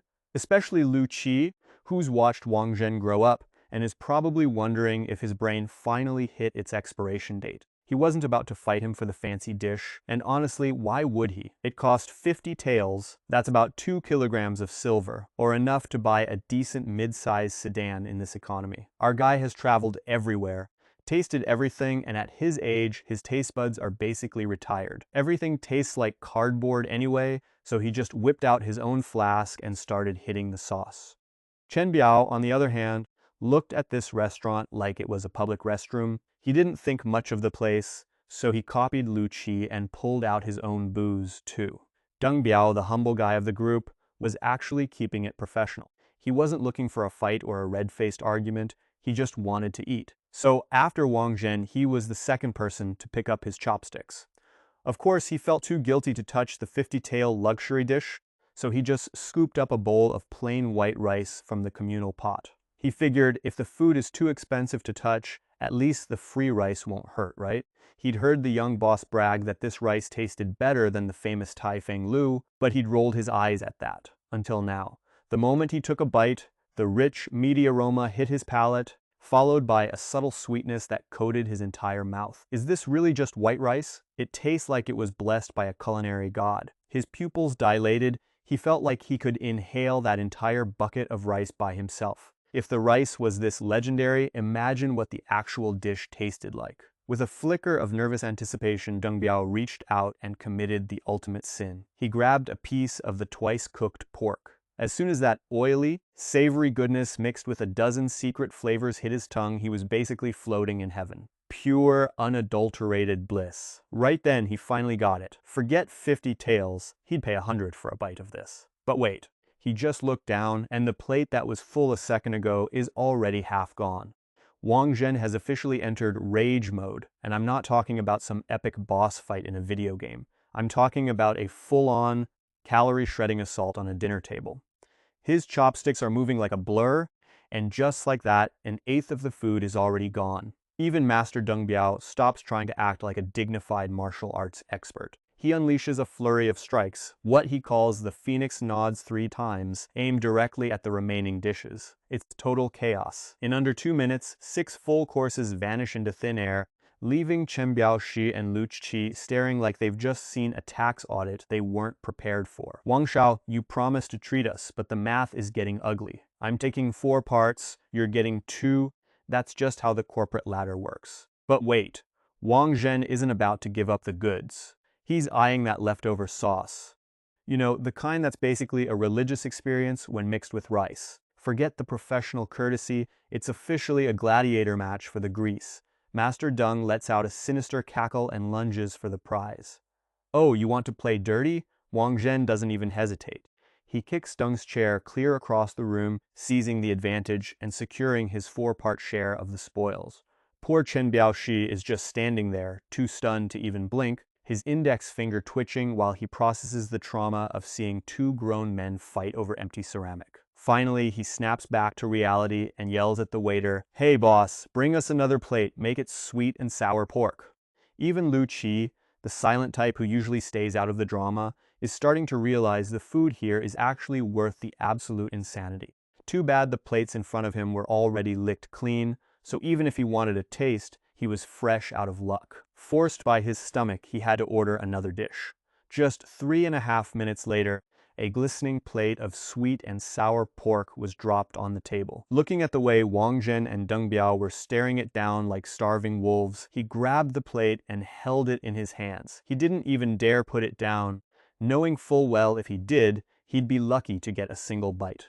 Little did he know, he'd soon be patting himself on the back for that tactical maneuver, because one bite was all it took for him to be completely conquered by the dish.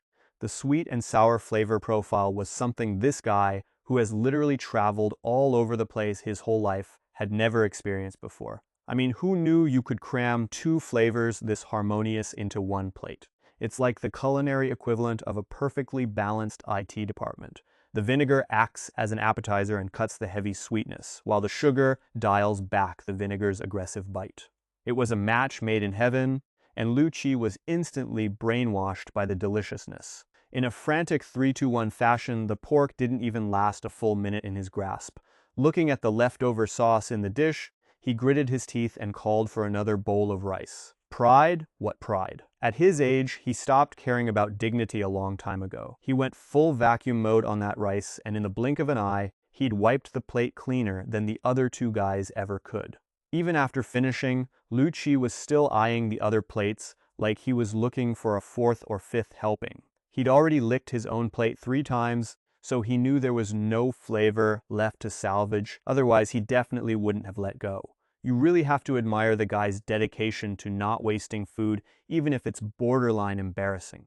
Uncle Lu, what is wrong with you two? Chen Biao simply could not wrap his head around this. How did these two guys, who were supposed to be on his team, suddenly pull a total heel turn? Little Chen, I'm starting to think young Master Wang is truly the future leader of our operation. The man has an eye for talent, you have to give him that. Instead of offering a shred of an explanation, Uncle Lu just started fanboying over Wang Zhen. You're right, young Master Wang's vision is legendary. To think he managed to sniff out a magical restaurant like this. From now on, our Wei Yuan security firm is definitely going to be sitting at the top of the food chain.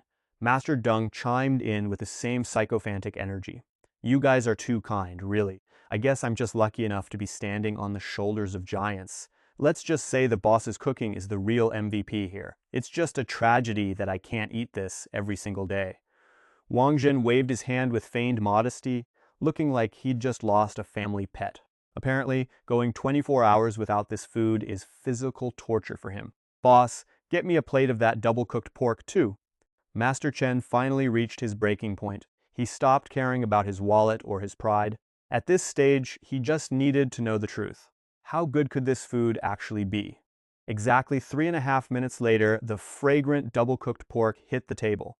But unlike the previous veteran, he didn't care about his suave reputation. He practically slammed the plate onto the table. With the shaky hands of a man about to solve a mystery, he picked up his chopsticks and snagged a single slice. The meat, perfectly marbled, hit his tongue with that crispy exterior, giving way to a texture so tender it's like it was massaged by an elite physical therapist. The texture was rich, and every single bite was like a symphony of flavor hitting his taste buds. Seriously, this was a life-altering experience. He was ready to give this meal a 5-star review on every delivery app in existence. He'd never tasted anything like it. This wasn't just lunch, folks. This was a religious experience for his stomach. But when he finally came back to reality after savoring a slice of twice-cooked pork, he opened his eyes to find the plate completely empty. Not a crumb, not a drop of sauce left. It was cleaner than my search history after a suspicious deep dive. These guys moved faster than a bunch of corporate interns when the boss says there's free leftover pizza in the break room. Chen Biao let out a roar, asking who the hell stole his pork. The 3 guys at the table suddenly became very interested in their own noses, acting like they were monks in deep meditation, but the sweat pouring down their foreheads said they'd clearly just fought a gladiator match for that meat. Wang Zhen finally cracked, calling the boss over to pay the bill. I mean, you gotta keep the squad happy if you want to be the alpha of the group, right? It's basic leadership math. The boss looked at the table and said that'll be 400 coins total, and he'd throw in the rice for free. Wang Zhen nearly choked on his own spit. 400? He was expecting 50 taels per dish. He looked like he'd just been told his subscription fee was going up by 5,000%. The boss looked like he was about to pop a blood vessel, telling him to stop acting like it was a highway robbery. It's pre-packaged industrial-grade food, people. Even if he was a crook, he didn't have the audacity to mark it up that high. Hold on, did he just say 50 coins, not 50 taels? I was ready to mortgage my soul for a side dish, and here I am, paying less than a cup of overpriced artisanal coffee. Wang Zhen's face went through more colors than a broken LED strip. He finally realized that the restaurant owner never actually asked for 50 taels. Turns out, our boy Wang just has a classic case of foot-and-mouth syndrome. His lackeys, being the loyal backstabbers they are, immediately threw him under the bus. They went from calling this place a robbery to crowning the owner a saint, faster than a corporate intern switching LinkedIn profiles after getting a promotion. I mean, 50 coins per dish isn't exactly pocket change, but after expecting a 50 tael ransom, it basically feels like a clearance sale at a discount warehouse. Honestly, it's a better deal than my last streaming subscription. Wang Zhen, trying to save what's left of his dignity, pulls out 50 taels of silver and tosses it on the table like he's playing a high-stakes hand of poker. He tells the boss to keep the change, which is basically the fantasy version of leaving a 20% tip, because you're too socially awkward to explain you messed up. For a guy whose transport business pulls in millions, 50 taels is basically what I spend on snacks during a marathon gaming session. The owner, sensing the scent of cold hard cash, moves faster than a bot on a crypto trading app. When you throw 50 taels at a man, he doesn't just cook your dinner. He'd probably perform a Broadway musical if you asked nicely. The food hits the table at light speed, and they spend the rest of the evening stuffing their faces until the sun starts to dip below the horizon. Zhongzheng took his crew and headed back the way they came, leaving Yu Zhi's restaurant as quiet as a corporate office on a Friday afternoon. Aside from Wang Zhen dropping by every now and then to gorge himself on the menu, the place was a ghost town. Even when the occasional merchant caravan wandered by, the second they heard the price was 50 gold coins, they'd yank their feet back like they just stepped on a stray Lego brick and bolt faster than a teenager dodging a chores list. Honestly, Yu Zhi didn't even care about these walk-in customers anymore. With the financial backing of that wealthy young lady and Wang Zhen's bottomless stomach, he'd already raked in over 200,000 gold coins in just a few days. He'd practically smashed his annual KPI in a week. Who needs a promotion when you're already living the dream? He even considered that if the freezer was still overflowing with magical beast meat in 2 years, he'd just dump the rest on Wang Zhen for 1,000 gold bars and spend the rest of his life rot maxing in bed with his phone. I mean, it's a nice fantasy, but let's cross that bridge when we're actually getting paid. The herbal medicine side of the business, however, had hit a bit of a supply chain crisis. Turns out wild herbs don't just magically respawn like enemies in a low-budget RPG. After those first few massive hauls netted him over 100,000, the supply started drying up faster than my patience during a forced software update. Everything easy to grab was already cleared out, and what was left required a trek longer than a commute to an office you actually hate, resulting in just one basket every few days. Honestly, this was fine by Yu Zhi. If he was swimming in herbs every single day, it would look suspicious even for a protagonist with plot armor. While Yu Zhi couldn't care less about the optics, Xiao Qin was taking it seriously. She'd actually taken a few days off, claiming she was going to visit some relatives in nearby villages, but she was probably planning to. Yu Zhi had zero problems with the idea of rounding up more people to help gather medicinal herbs. It's not like his buddy Li Tongren just runs a corner store pharmacy. The guy owns hundreds of them across the entire country. The demand for wild herbs is bottomless, and he's basically a human vacuum cleaner for the stuff. Qin gets a cut, the workers get a payday, and Yu Zhi? Oh, he's definitely playing the role of the classic middleman taking his piece of the pie. Seriously, why would he ever say no to a three-way win like this? And honestly, it's not just about the money. The kid's making a buck. The patient's actually getting healed because they aren't using fake, sawdust-filled medicine. It's borderline saintly. Even if he's not exactly a miracle-working god, he's definitely racking up some serious karma points. But hey, while Yu Zhi is living his best, stress-free life, things over at the Shui Manor are going about as well as a corporate merger during a lawsuit. Crash! That was the sound of a decorative vase meeting its maker on the floor of Shui Xinyue's bedroom. The lady of the house didn't even flinch, mostly because this was the third vase to bite the dust this month. Her personal maid, Xiao Chun, has been acting like she's possessed by a spirit that specializes in pure unadulterated incompetence. If she isn't tugging at hair while brushing it, she's burning the poor girl with bathwater or spilling tea like she's auditioning for a slapstick comedy. I deserve to die. Please, miss, forgive me, Xiao Chun shrieked, collapsing into a heap on the floor. Even though they grew up together, the gap in their social hierarchy is wider than the skill gap between a junior dev and a lead architect. To the noble lady, a vase is just a piece of porcelain, but for the maid, it's a fast track to unemployment or worse if she keeps up this performance.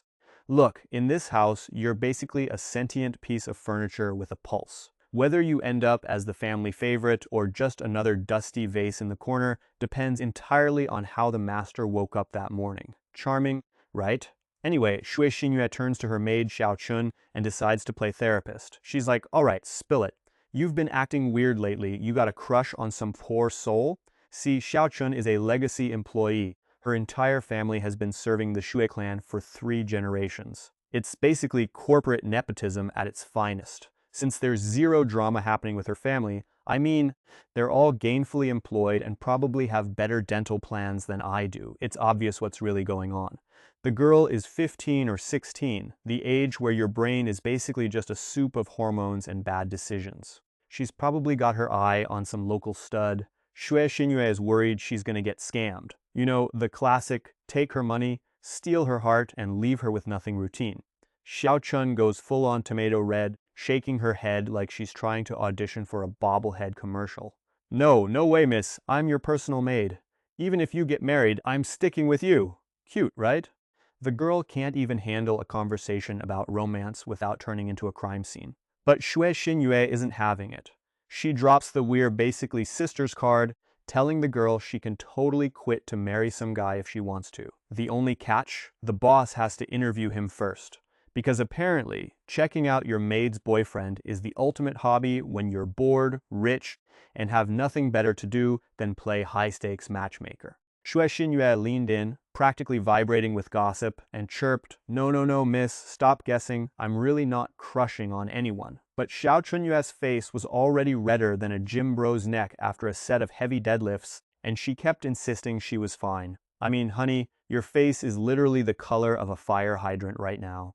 Let's see, the Liu family's youngest son? Unlikely. You guys have been neighbors for years. If there was a spark, you'd have burned the house down by now. The Zhang kid? Nah, his fashion sense is stuck in the early 2000s, and we both know you have standards. So it must be someone from outside the estate. But we haven't been out much lately. Wait, don't tell me you've got the hots for that restaurant owner? Shu Xinyue kept spiraling, her deductions getting more alarming by the second. She realized the only time they'd left the house recently was a trip to the temple, and let's be real, a convent is not exactly a Tinder hotspot. Aside from the carriage driver, the only dude they'd crossed paths with was that restaurant owner. If you ignore his personality, which is basically toxic waste in human form, the guy is surprisingly decent looking. It had to be him. Xiao Chunyue's face went from tomato red to a pale, confused mess in record time. Miss, what are you even rambling about?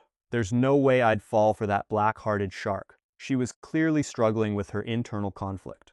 Before she'd tasted his food, she would happily seen his business go bankrupt. But after that meal, her standards had officially been compromised. Okay, so maybe his heart is pitch black, but at least it's not an absolute void. After all, the food was actually worth the ridiculous price he charges. Is there something you can't tell me? Shui Xingyue didn't buy it for a second, but she played along anyway, asking, so what's up? It really wasn't much. Xiao Chun just wanted to leave the manor and take some time off. She was clearly struggling, tossing and turning for days, losing sleep, and dreaming about that one restaurant's food again. She'd been so obsessed she hadn't touched a proper meal in days, which explained why she'd been dropping the ball on her chores lately. I mean, honestly, the food was delicious. I've been there, and the craving is real. Sure, go ahead.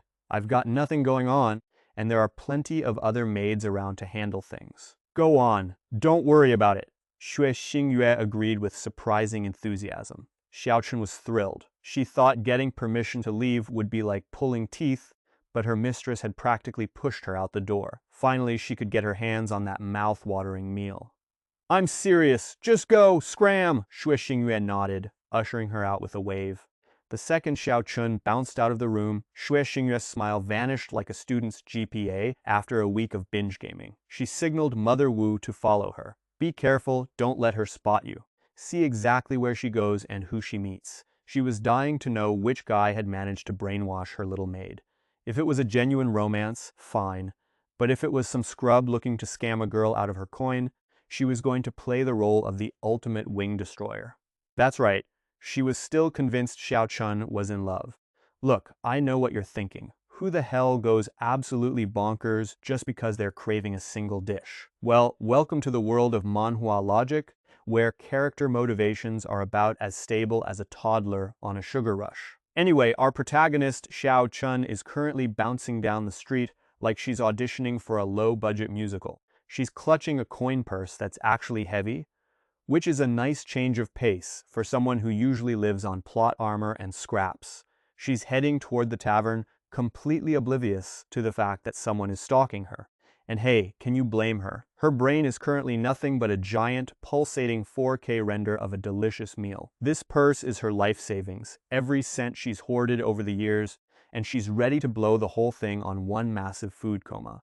But then she stops dead in front of the tavern doors. Suddenly, she's hit with a wave of "I said I would never come back here again" guilt. It's the same energy as telling your boss you're quitting, only to show up the next day because you forgot your stapler. Meanwhile, lurking in the shadows, Wu Ma is having a complete internal meltdown. She's convinced that Xiao Chun stopping at the door is just her being shy, like a girl about to meet her secret crush. She's literally analyzing every movement, convinced the powder and the hair fixing are all part of some elaborate get-the-guy scheme. Honestly, the internal monologue on this woman is more dramatic than a reality TV reunion special. If Xiao Chun knew what kind of fanfiction Wu Ma was writing in her head right now, she'd probably scream. She's just trying to cover up her face with powder. Xiao Chun let out a sigh of relief, tucked away her mirror, and strolled into the restaurant. But before she could even find a seat, that familiar, grating voice of the boss boomed out. "Hey, I've seen you before. Aren't you that lady's maid from the carriage the other day?" Xiao Chun froze, terrified. She had put so much effort into this disguise that even she didn't recognize herself in the mirror, yet this guy clocked her instantly. Talk about a boss-level intuition, right? "How could you possibly tell it was me?" she stammered. The boss didn't even blink. "You didn't even bother to change your outfit, kid. It's not like it's a master-level secret identity." He ignored her awkward silence and went straight for the jugular. "Never mind that. Your mistress didn't actually eat that dish last time, right?" Meanwhile, Yu Zhi's internal monologue was doing backflips. He was freaking out. It's been days, and now the maid shows up looking like a cursed art project. Did the lady get food poisoning? Is he about to get sued? Should he drag her to a modern hospital for a stomach pump before the health inspector shows up? "How did you know she didn't eat it?" Xiao Chun asked, genuinely stunned. She was convinced he was some kind of psychic sage because she had actually inhaled the entire plate herself. Yu Zhi gave her a blank look. "I'm asking you, not the other way around. Look, as long as she didn't eat it, we're good. I told you, my cooking doesn't cause indigestion. If she didn't touch it, why are you even back here?" As soon as he said the words indigestion, Xiao Chun felt her eyes welling up with tears. He was actually still harping on about his crappy food safety record. "You have the narrowest, smallest mind I have ever seen," she choked out. "It's been days, man. Just let it go already." Look, Xiao Chun is literally leaking mascara like a cheap faucet in a rundown motel room. She's crying about how she's supposedly big-hearted, while Yu Zhi is just standing there thinking, "Honey, you look less like a grieving employee and more like a rejected extra from a low-budget horror flick." Apparently, Xiao Chun thinks Yu Zhi is still holding a grudge over the fact that her restaurant is basically a breeding ground for bacteria. Honestly, if the health inspector walked in there, they wouldn't just write a ticket, they'd probably initiate a tactical nuke strike. Xiao Chun is sobbing that she already apologized and paid the fine, so why won't Yu Zhi let it go? Yu Zhi just sighs because apparently being honest in this world is a bigger sin than whatever shady stuff is happening in that kitchen. She's like, "Look, I'm not being petty. Your food gives people the runs. It's not an opinion. It's a biological fact." Xiao Chun refuses to accept reality, claiming she ate the food herself and she's totally fine. Yeah, sure, maybe her stomach lining is made of cast iron or she's just built different, But Yu Zhi isn't buying it. When Xiao Chun asks to buy more, Yu Zhi hits her with a hard no. It's like trying to explain to a corporate middle manager that their synergy meetings are a waste of time. It just doesn't register. Xiao Chun gets desperate and drops to her knees, ready to throw a full-blown tantrum. Because apparently social dignity is a concept she traded away long ago to protect her boss's questionable food safety standard.